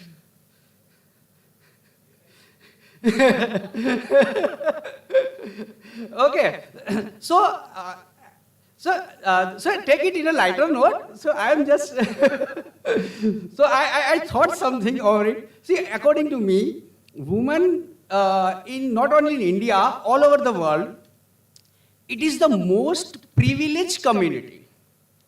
And nowadays, we are into a business of convincing the woman that it is the most oppressed community.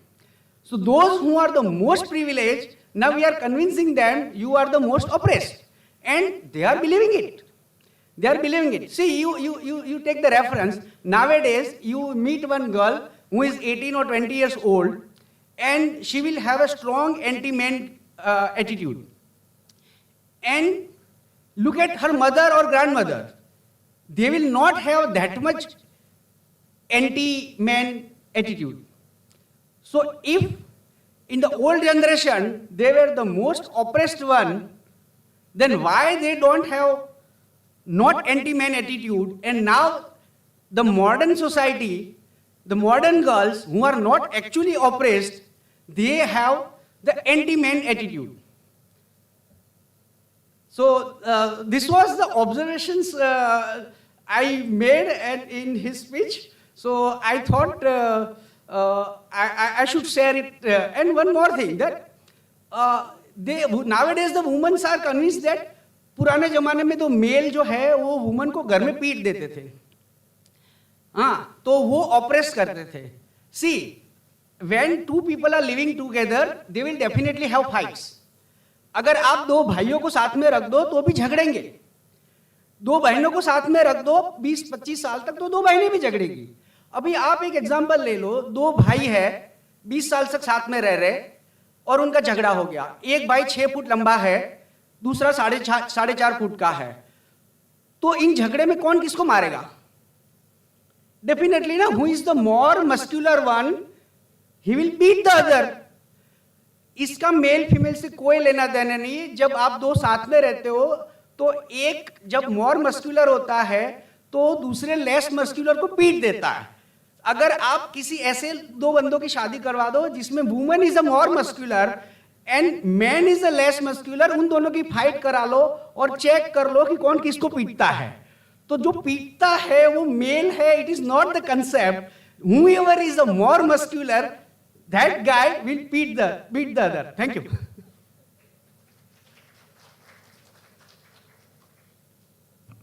We will now break for 10 minutes for refreshments. We will resume our proceedings at sharp 12:13 noon with our first technical talk of the day. Kindly be back on your seats on time. Please take this time to network, connect, and continue the conversations sparked in this hall. Thank you.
internationally recognized researcher in material science and interdisciplinary engineering. A faculty member at the Manipal Academy of Higher Education, Professor Nayak has authored over 300 research publications with an H index of 49 and more than 9,500 citations. His outstanding research contributions have earned him recognition among Stanford University's top 2% highly cited scientists for 4 consecutive years. Beyond academia, he serves as the Chief Technical Officer of Curious Tech Labs, a medtech startup, and actively contributes to global research and innovation through leadership roles in international scientific organizations and IEEE conferences. An accomplished innovator, he holds multiple patents in advanced manufacturing and medical technologies and continues to advance impactful research at the intersection of engineering, healthcare, and artificial intelligence. Now I request Ms. Ami Patel to come forward and welcome Professor Nitesh Nayak by presenting the Tulsi plant pot.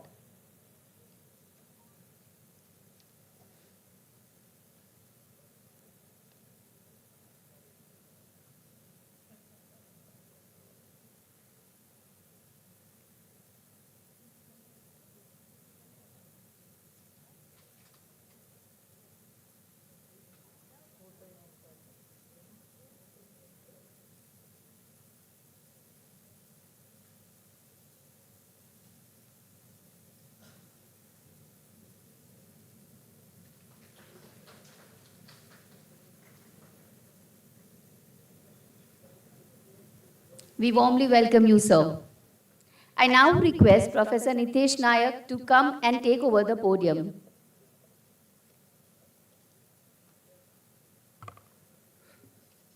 Good afternoon, everyone. Thank you very much for that brief, detailed introduction. Thank you, LJK University, Ami Patel ma'am, and HOD Meghna Parikh, director here, and all the management for inviting me for this conference, international conference on recent advances and in engineering and technology. Like the previous speaker said about innovations, okay, there are so many things going on in this world. How are we applying it? Basically, as I'm from Manipal Academy of Higher Education, we have a tagline, inspired by life. Okay, all research what we do, okay, we know that we are in the race. We do it for so many other things, but the concept should be that all our research is for the society and for our future. That's what we should focus towards, that research is for the community, research is for life. Not that I put something on a publication, I have a patent, it lies in the paper, it's not going to help anyone, it doesn't make sense. So that's where we are trying to focus on and bring together the researchers. So my topic today will be engineering innovations for real world applications. Being academicians, okay, I am privileged that my university is supporting and telling that you can be entrepreneur also. So the entrepreneurship policy says I can have my own startup. So that's where the journey begins, and I started my own startup company with the medical guy, okay, who is into urology domain. Then we collaborated with the various researchers across the globe in the domain. Every day we used to meet and discuss the problems they face. Okay, you also know there is a traffic congestion. Okay, we tell that government is not doing the things. Is there a solution which you can propose? That's what will help. So he used to tell me all the difficulties which he used to face during operations every day. That is what he was discussing. Slowly, I also tried to become a medical person, okay, understand what are the problems they are facing, bring in engineering solutions into the medical domain. That's what MedTech talks about. So, first project, okay, I'm going to tell my experience here rather than telling about the theory, okay, what engineering innovation means and why does it matter. So I have put across few things here. Solves real-time problems, drives the progress, promotes sustainability. This is very important term, sustainable. Your research should be sustainable. That's where world organizations are talking about SDG goals. Okay, it's not that they have to enforce on to us, they are indirectly trying to imbibe. Actually speaking, we should be doing on ourselves. But humans are running in a race so fast that we are forgetting our mother nature. Okay, we are not thinking that it is our future generation also should enjoy what we are enjoying today. So that is where the world organizations are trying to pitch into you, telling that in the name of SDGs, do your research, map it to SDG. Not for rankings, okay? They are not focused on ranking. We think that since we are in the race of ranking, okay, we think that, okay, this is for ranking. But slowly we have to imbibe in ourselves, just like what your mother says. If she tells 10 times the same thing, then you are bound to follow it. Automatically your brain is tuned to follow it. That's what they are trying to do. Okay, so build a better future for tomorrow. Everyone is talking about AI. The previous speakers also told that, okay, AI, computer science, okay, I generally tell, sorry to say, I generally tell whenever we have a discussion with our computer science friends where they are paid high, I tell you are a parasite. Without us, okay, without the problems, maybe medical, maybe engineering, you can't live. What are you going to do? Building some algorithms. Okay, you need something wherein you apply. Okay, application is important. Okay, application to the problem. So I will discuss one small problem which we took across. PCNL and Stagon calculi. You have heard this term? Stagon calculi?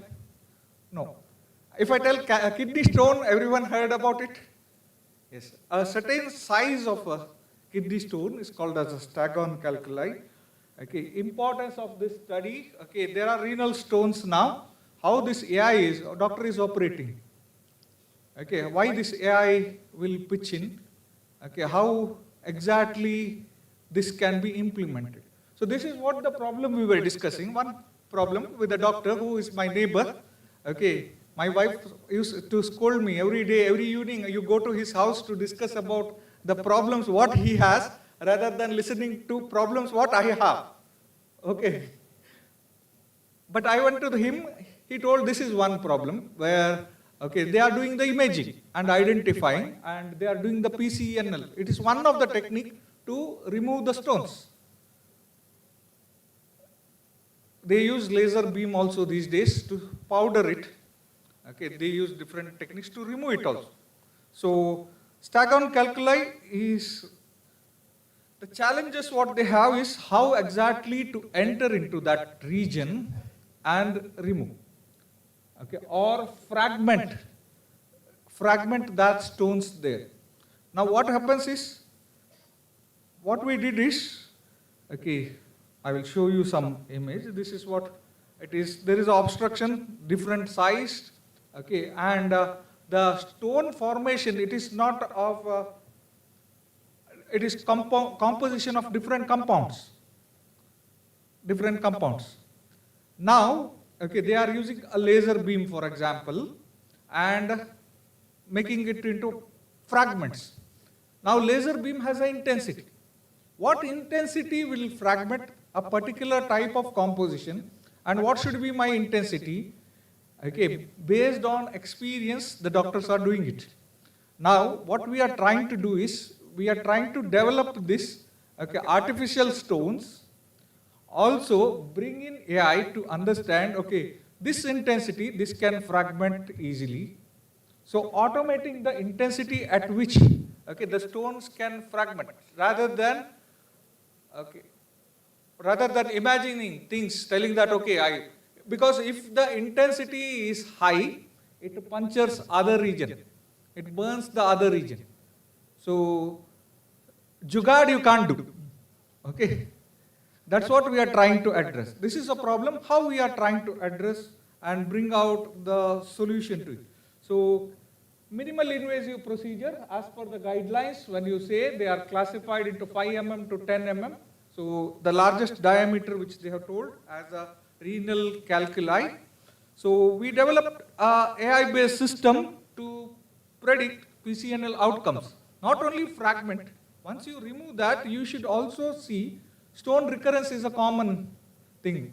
Okay, once the patient is treated, okay, they treat and the patient goes fine, then after some time this recurrence will happen. So we need to also study, okay, why that recurrence happened.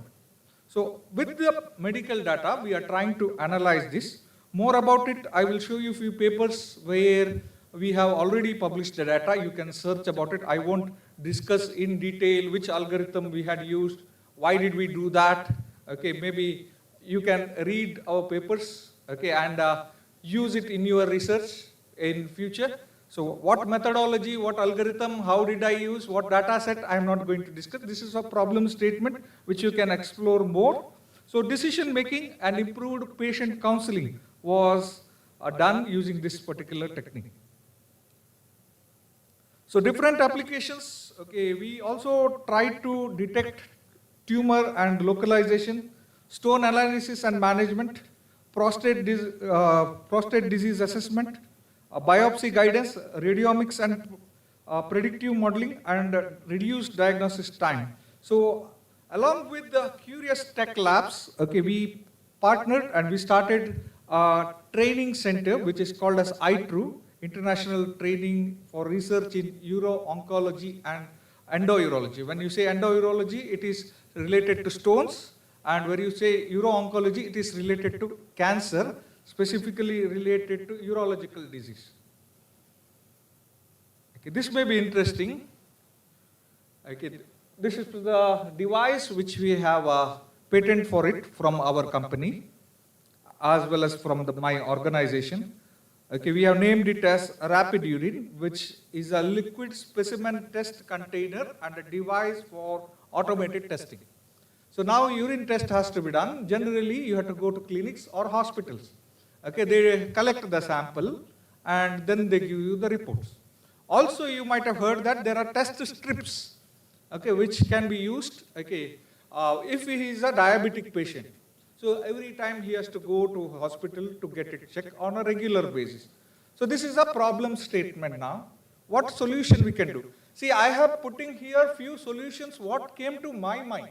I'm telling this here for a reason that you young people can have other way or a better way for addressing this same problem. Okay, you can think upon it. Not that what I am showing, as previous speakers also mentioned, okay, you should be curious. That is why the name of my company is Curious Tech Lab. Okay, we are curious here to understand, okay, different ways. And what the model we work on is we don't have an employee in our company. We have only interns. We take interns from different expertise, from medical sciences, from pharmacy, from engineering, from computer science, from commerce. So now young minds come together. Okay, all are voluntarily based. We are just giving the certificate. Okay, we are not paying any stipend also, but they are curious. We are tapping the young minds to find different solutions to the same problem. That's what is the model here. Now, worldwide, you can see some statistics which you have put. This is the model which we developed. Looking at it, it's a simple solution. You had a container, that is where you collect. Okay, now the innovation comes here. People were collecting the sample in a container. The container I have modified. This is innovation. Okay, modified such that there are two regions where you collect the same test sample. One in the red block cylinder, it goes in. Okay, same you collect and then close it. So a certain region or a liquid is collected at the center in the cylinder. The rest is in the periphery of the cylinder. Now at the periphery, okay, the same test strips which I showed is embedded. Biochemical chemistry person is required for this to do the analysis. I am an engineer. What I did was the design of only the bottle. Okay, how it has to, he told that problem is, okay, I need to have a container and cylinder at the center, which once collected, I remove only the central part like a test tube and send it to the test center. Whereas parallelly, okay, at that moment, I want to know what are the different things here. The test strip gives you what is the level of sugar. Okay, 10, 12 strips are embedded into it, which gives different parameters. On the go, immediately after 5 minutes, the individual at his home can read these test parameters. Okay, the color change happens, just like your litmus paper, the color change happens, whether it's blue, red, green. You compare it with the chart. Now, one more person told, okay, I don't know to read about these parameters. It is difficult for me, and I have to do the test on daily basis and report it to my doctor. Okay, I brought in something, small device, a camera, and a placeholder where he has to place this bottle onto it. It rotates 360 degree, computer vision, it reads the test strips. I have built an app. Okay, it communicates the data to the app. From the app, a PDF is generated, you share it to the doctor. So solution is there.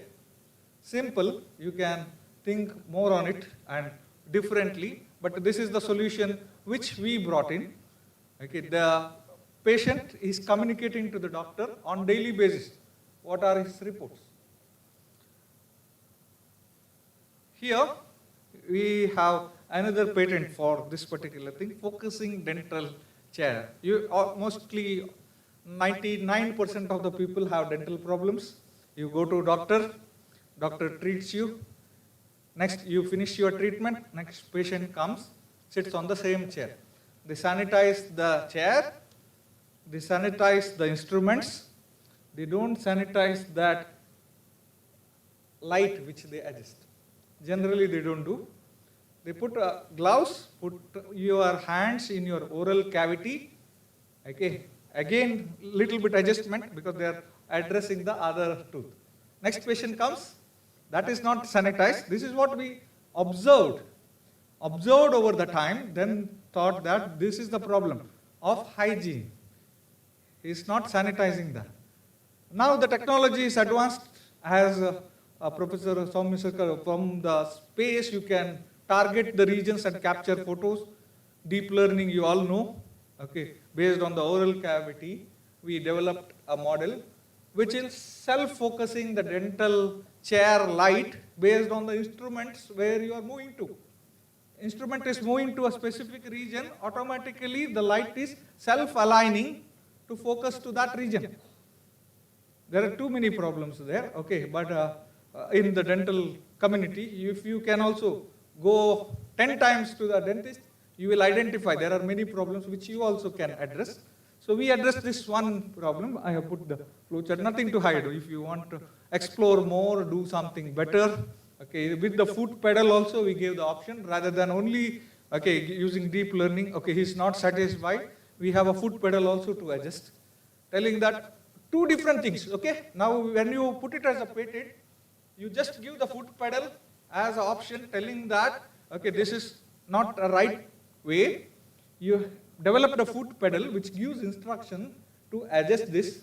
That also is a patentable technology. As well, you have brought in separately the AI-based deep learning technique to self-adjust it. That also can be shown. But we did it together. Okay, both were shown in our single patent. We are developing something like this, RFID smart hospitals for the smart patient. Simple technique, this arises to, okay, we are doing a project with Philips also for screening. Okay, when the patient is there, okay, during COVID times they found it difficult. They are in the different zone now to track a patient where he is. Just the RFID technique, okay, just to put a band on his hand. So multiple things, okay, resource allocations can be done, feedback of the process improvements, waiting time, all things can be accessed using the RFID technology. I have put some points here. You can go through and explore. I don't want to speak much on it. It's a patient life cycle management. Okay. We are trying something on RFID based technique. you can use LIDAR, you can use multiple things to do it. So this is what is patient life cycle. So unique patient ID, equipment maintenance system, asset management, inventory management, everything can be covered where one person is. This particular thing we tried to address for a reason that, okay, our university has a hospital also. A lot of patients come. People don't pay bill and they go. That's what they say. Now, how to track them when they are leaving the campus? So a patient is there, he is put into this particular chip, unknowingly telling that, okay, this is what it is. Now, every movement of that patient is recorded. Okay, not using camera, this thing, but RFID, simple and cheaper way. I'm showing this how it works. Maybe electronics guys or most of them know about it. How does this work? So basic types are active and passive types which you have.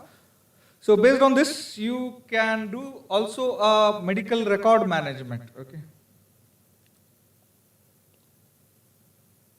This app we tried to develop by the name Streamer during COVID times. Okay, how it works? Okay, we brought in this particular application for initial registration. Okay, when you visit a hospital, generally the sister comes there, asks what is the height, what is your SpO2 level, okay, what is your different parameters, height, weight, okay, and maybe other parameters which they access is like a respiration rate, heart rate, oxygen saturation. So few parameters which they access. So we told, okay, doctor, COVID times or if any pandemic comes, now you don't want to touch and access or do a registration manually. So this app helps you to do the basic assessment of the patient who is enrolling into a hospital. So based on the face detection, okay, again it's a deep learning technique. So models are available, okay, ready-made models are available online. If you search and go, okay, there are multiple models which can assess these parameters. Only thing you need to do is imbibe them, do some modification, work on it a better way, compile it together and bring it out as a product. So this is what we try to do. Okay, other parameters, okay, like blood pressure, hemoglobin level, alcohol blood level, temperature, all we can capture based on the face recognition. This app is there. We collaborated with a group from Israel. Okay, so they are also working on it. So we are working in India. They are working in Israel on the same product. Not only for healthcare, you might have come across these applications also, telehealth, or someone is doing the insurance online. They do the, what is that verification? KYC verification. Okay, using the app. They do the face recognition, they are doing retina, you are giving data. That's what the professor was telling. You are happily giving the data to all these people. We are happy, big players are happy to collect your data. Okay, retina scan is done. Tomorrow, I don't know, if it is in wrong hands, it can be used for any purpose. So data privacy, it is important. We are just talking about the technology. Professor was rightly saying about different guidelines which they are coming up. Okay, it's new. Every day it's evolving, trying to bring in new features and understanding how data can be protected. Big companies are doing data breaches. Okay, you might have seen that there was a problem with the Facebook. Okay, your data was sold. Okay, in US. Okay. So now we can't really rely upon, still we are using Facebook, right? We hear that they have used our data for some other purpose. Still we use it. Still we use our Snapchat. Still we use, okay, what is that, Instagram, where we share all our personal data there. We are happy to do it. And they are happy to receive it. So insurance use cases, you can use this. Some mechanical engineers are there, okay. We are not talking only about AI and AI. Okay, we are trying to simplify some things here. This is a Caesar which we developed, endoscopic Caesar. Okay. So this Caesar is there already. Okay, it was not slender, it was not flexible. Only change we made here is to treat the bladder cancer tumors. As I told, newer technologies are there where they use laser, which is expensive method. We went to the conventional method here, developed the Caesar with the tip. I will show you the video in the next slide. Okay. So this is what we did. Okay, there is a tumor in the bladder region. Now you simply cut it off. You use the laser technology, you burn it off. Once you burn, okay, you cannot do the histopathological analysis. You want to extract that and understand why this tumor is there. What is the reason for it? So, simple technique, cut and remove. We call it by a technique called as cold en bloc excision, where you are removing. You can see the pathway which is shown dotted marks. So, this is doctor's work, not our work. Okay, but developing that tool is what we have done. As engineers, we have brought in the problem statement, what he told. Okay, there is an endoscopic Caesar now. You have to modify it so that this problem can be addressed. That is where our minds worked on, brought in an innovation, not invention, innovation, modified the existing tool and gave the solution. So I'm showing here a small video. This Caesar looks something like this. Okay. You can observe that it has two blades. Okay. It's a cautery wherein if required you can supply the electric current also to charge the region once you have cut the tumor. Okay, to charge the region. Also you can see that there is injector which comes out. Okay, in this region there is a needle, it's like a syringe. Okay, once you cut something, there is a lot of blood which you lose, so you give saline so that, okay, it is not coming. And the Caesar ends, if you see here, okay, the end regions are coated, okay, so that when it is touching the other region, only inner region is electroluted, whereas the exterior region, okay, there is no supply of electricity. If it touches the other region, again it burns out, okay, burns out the skin or the system there. So we have developed something like this. So this way we developed a model. Early model which is available is only the Caesar, without the bent thing, as well as there is no needle in it. The regular one is available. The changes what we brought in is there is a needle system into it, as well as the blades were coated, side blades were coated. So that is the modification which we brought in. And the slender length which you see, okay, length which you see there, okay, sheath, which is slender, and we reduced the diameter, okay, which is flexible. Earlier one was stiffer, we made it flexible, slender, changed, brought in the needle system. It's an innovation. We have applied for US patent also for this.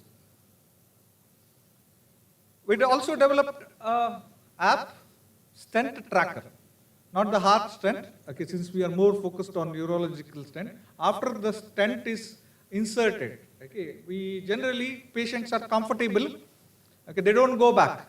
The stent has to be removed after certain duration. So patient telehealth, basically, patient to doctor communication, which we were able to do. Ongoing projects, we are doing something. These things, okay, I will just tell what it is. Okay, we have just have a thought process on it. I don't want to keep like everything to me. If you have some ideas on it, put across, okay, and develop something for the society. First one, Respiro, okay, ventilator, many people have done it now, and many people are still coming up with it. Okay, we thought that after COVID it's ended. No, people are still developing multiple devices, okay, for the respiration system. ICU is, you know, the treatment, if the patient is in ICU, still it is expensive. Okay, try to bring in some solutions which you can address. My friend in Hyderabad, he has got some patents, is developing something in the same lines. Wheelx, okay, now adaptable wheelchair. Just, okay, you are sitting here, the foldable chairs. You have a friend who is challenged. He cannot sit, he has to sit on the different chair along with you. Is it good to do? He goes to a movie theater, okay, it's difficult for him to shift and sit. So he goes in an aircraft, now they shift the old patient onto the regular. So we are in a thought process telling that it will flush in. It is self-adjusting, which will flush in to the seat. So that he is self-reliable. He himself flushes in, he himself comes out, not that he needs some assistance. Okay, think about the society, Okay, what pain he will have when he has to depend on someone else to sit here in the auditorium. Okay, he is used to it, he has no other go, but if he provides such solutions to the people, okay, they will be more acceptable and happy. That's what will give you also the happiness when you see a patient or when you see such persons utilizing your ideas which you brought into reality. And scissors, we are same thing, same problem, tumor, we are bringing in a grasper. Now it is cut, okay, we know that it is cut. We are facing challenge to take it out. So there is no grasper there, okay, influenced by sci-fi movies. Some hand comes there, takes and goes, brings it out. Okay, that is what we are trying. Flow meter, Medex pill, okay, very interesting. You have pill boxes these days. You open it and put it in the boxes. But okay, study says that if you open it from the wrapper, the efficacy of the medicine is reduced because it is in contact with the atmosphere. Without removing the strip, you can place it. Printable electronics, you might have heard. Put a strip on your medicine strap. Okay, put it on a place. You have developed the container where you place it then. 2 nodes connecting the tablet is there. If the node breaks, that means it is not there. So you can put it on a gadget, phone. Your son is in USA. He can tell you, Papa, you have not taken medicine today. Okay, node is still showing active. Okay, you have not consumed the tablet on time. That is what we are trying to do with this model. Glove dispenser. Any idea on the glove D? Automatic set. All these projects are unexplored. We are also trying to work on it. You can also try. Okay, that is where I have put this. And just briefing, because I don't want to tell much about it. Reason because it will create a bias. I tell the story about it. You will also start thinking on same lines. You shouldn't. Each one has his own ideas for the problem solution. Okay, to provide the solution to the problem. Glove D is a dispenser. If you go, the doctors operate. There is a method to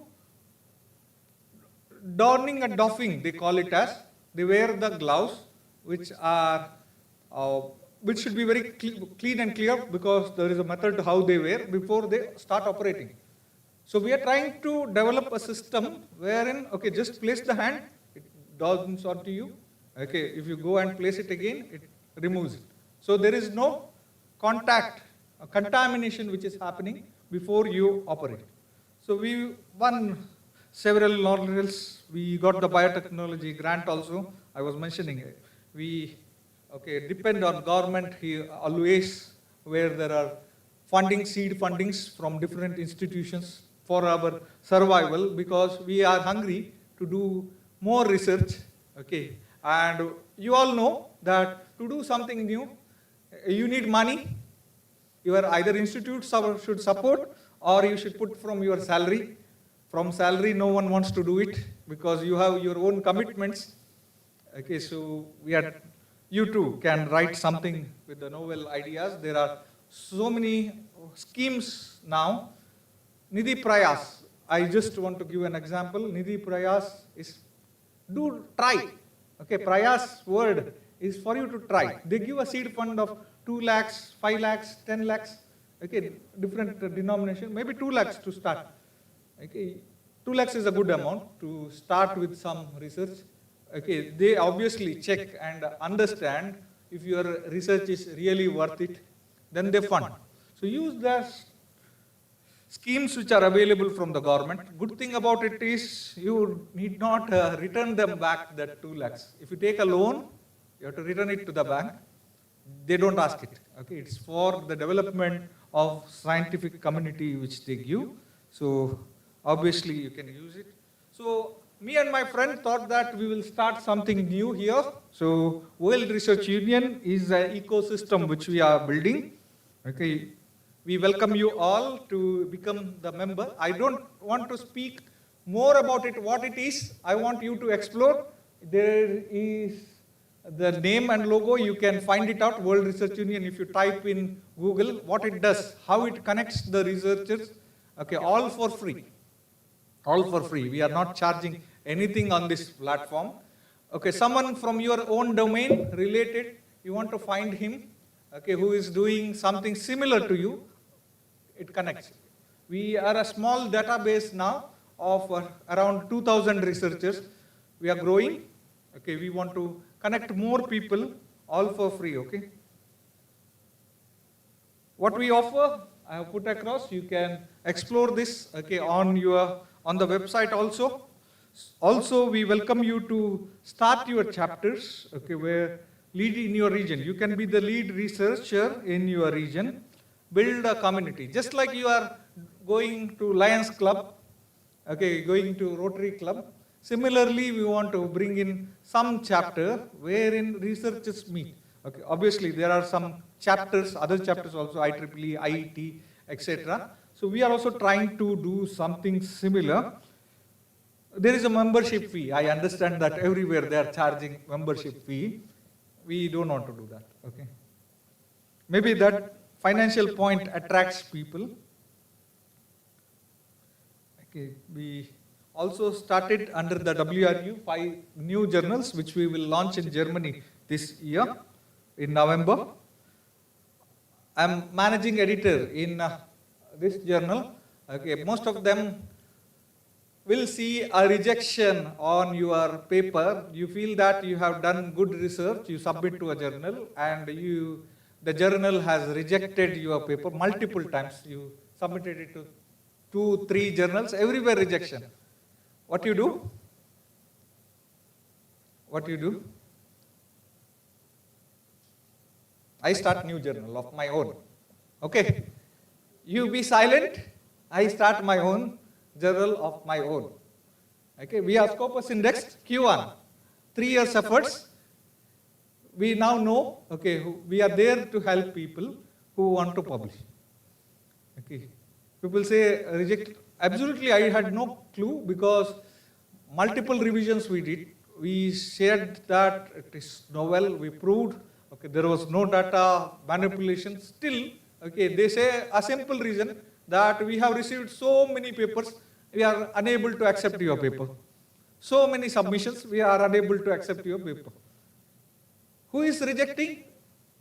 Some staff who has no idea, editorial desk rejection, if you are receiving the desk rejection. So what we try to do here is, okay, if we are rejecting also, we would like to give all the pinpoints where your research is lacking so that you go back, address it and come back to us. One more point where I am one of the ambassador for this app. This may be interesting because you all want to write research papers. You tell that it is hard. There are so many AI tools. One among them is this. Answer this. Okay.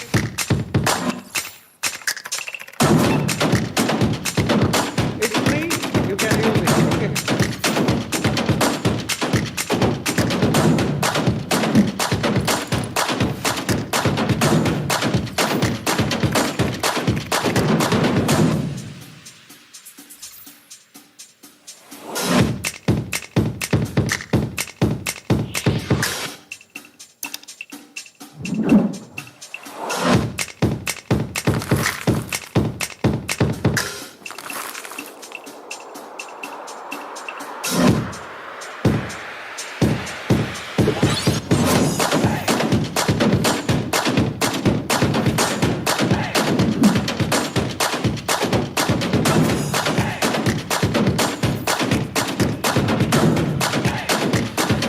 right for free today, okay? You can give a particular prompt. It will generate the introduction for you. If you want to write some discussion also. And more importantly, it's able to give you relevant references, which when you click, it goes to the exact references. ChatGPT is still not able to do that. Okay, it gets hallucinated and doesn't give you the exact references. Many people have copy pasted already published. Okay, I don't know when the publishers are going to come back to us and tell that your references are not valid. Already it is in news because it was a tool. People depended on the tool. They used it. Today they screened it also. They published also. Now entire blame they will put it on the author. Tell that, okay, you didn't do it right because you used the AI tool and the reference doesn't exist. I am surprised where this copy editing team and what were they doing when you gave them non-existing reference. But at the end, they put it on the author. So this is what we are trying to do it here. We are giving you genuine references. Try this. It's a free app. Okay. All modules for initial 7 days is available for you. Try to write one paper using this. We have written like 20, 30. One module I kept in my class to students. Okay, they used the tool. All were able to write one paper on the area of their interest. On the area of their interest. We gave them a reference article, told them, okay, this is what you can use the tool, how to use the tool. Okay, we researchers can easily understand this. For students, little hand holding is required, but we used it and students used it very much. So few things here I will just brush through. Okay, how to get a better results, use proper prompts. You can do paper search, you can get exact references, go to the main article also and ask it again to do something better for you. You can chat with PDFs, okay, you can read the papers, upload your papers also, create a bibliography project there. Also you can give some conditions there. Okay, I want to access only the papers from 2020 to 2026, not the old one. Possible? Okay, I want to access only the Q1 journals. Possible? Okay, you explore it. So this is how you want to develop a table, you want to do a citation map, you want to do bibliometric analysis, everything is there into it. You want to do data analysis, that's our new future here. Data analysis also is possible. So one day, one paper. One day, one paper. 360 is target for you from your university next year. Possible, but we don't want to do it. AI editing is also possible. Okay, there is a paraphraser inbuilt. You can use it. Empathy tool, essay writer, gap finder. If you are to propose to your students, you want to be a guide, PhD guide, you want to find the research gap, what is existing at present, we will help you to find it so that you can give a problem statement. Here, okay, as Professor and other speakers were mentioning, this is what we are doing here in the Intel lab. I lead this lab at my institute. So it's a data-centric lab which they are coming across with the theme. Intel is coming across with the theme telling that AI for everyone. Literally, most of the institutes, it is hosted. When they say Intel, okay, it is hosted at computer science department. Yes or no? Because Intel, computers or electronics. At my institute, it is led by mechanical engineering department. You know everything about AI. We want to teach core engineers about AI. So that's the objective. We run courses on AI for mechanical engineers, AI for dentists, AI for medical professionals. We have a certificate course designed for the first time. I am proud to say that for the first time with Intel, we had designed and proposed to Intel, which Intel happily approved, and we are running these courses now as a micro-credential certificate course. External people also can enroll and join this course. That's all few things from my side. You can contact me on my address okay, on my phone number, on my WhatsApp. We can discuss more. I just gave the insights, different places where we work. Too many things, right? Too many things. Initially, I was a researcher. Now I am only a manager, okay? I have so many people around me, so many groups of people which work on different aspects. That's where I am able to lead these things. Okay. But knowing the subject is important. Okay. Otherwise, someone else will say something. You have to blindly accept what he is telling. Okay. Knowing that subject becomes important. Then you can be a good manager. You think that Jeff Bezos is going daily to his office and telling each labor what he has to do? No. He has brought in technology from a remote place where he is sitting, none of us know. Owner of Google, where he is sitting, none of us know. Okay, he controls everything from a remote place. Have a vision of you being something like that. Okay, not that you will reach to his, okay, we tried to bring some products. You might have heard about the stories, how did they start? If you don't make an attempt, that's what I want to conclude. If you don't make an attempt, try something new. It is difficult, I know. Initially, it will be challenging. But if there is a breakthrough, okay, that happiness which you bring in to help people or bring something is different. You will enjoy it. Thank you, everyone, for this opportunity. Okay, I thank the team for having me here, okay, to discuss on few projects which I could share with you. Okay, maybe this will be fruitful and you all will try to explore and it will not remain only on the slides. Okay, I know everyone is hungry. Let's go have lunch together. Okay, thank you.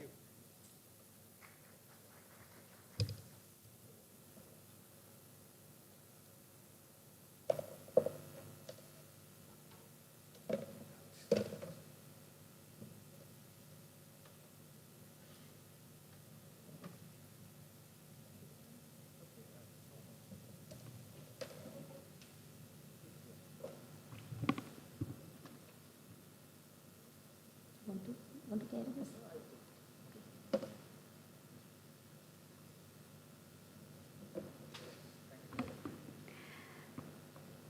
Thank you, Professor Nayak, for that wonderful and enriching talk. We are amazed to know how amalgamation of engineering and medical science can solve many medical problems.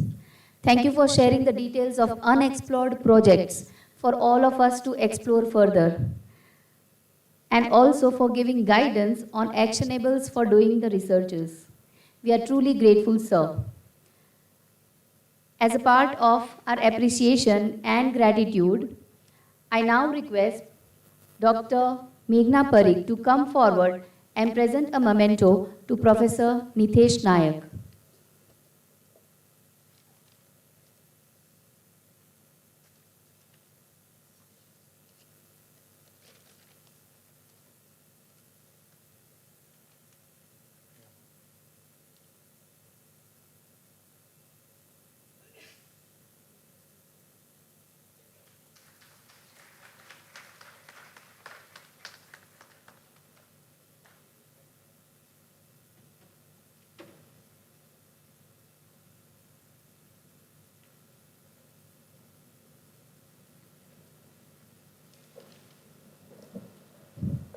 Ladies and gentlemen, it is now almost time for lunch break.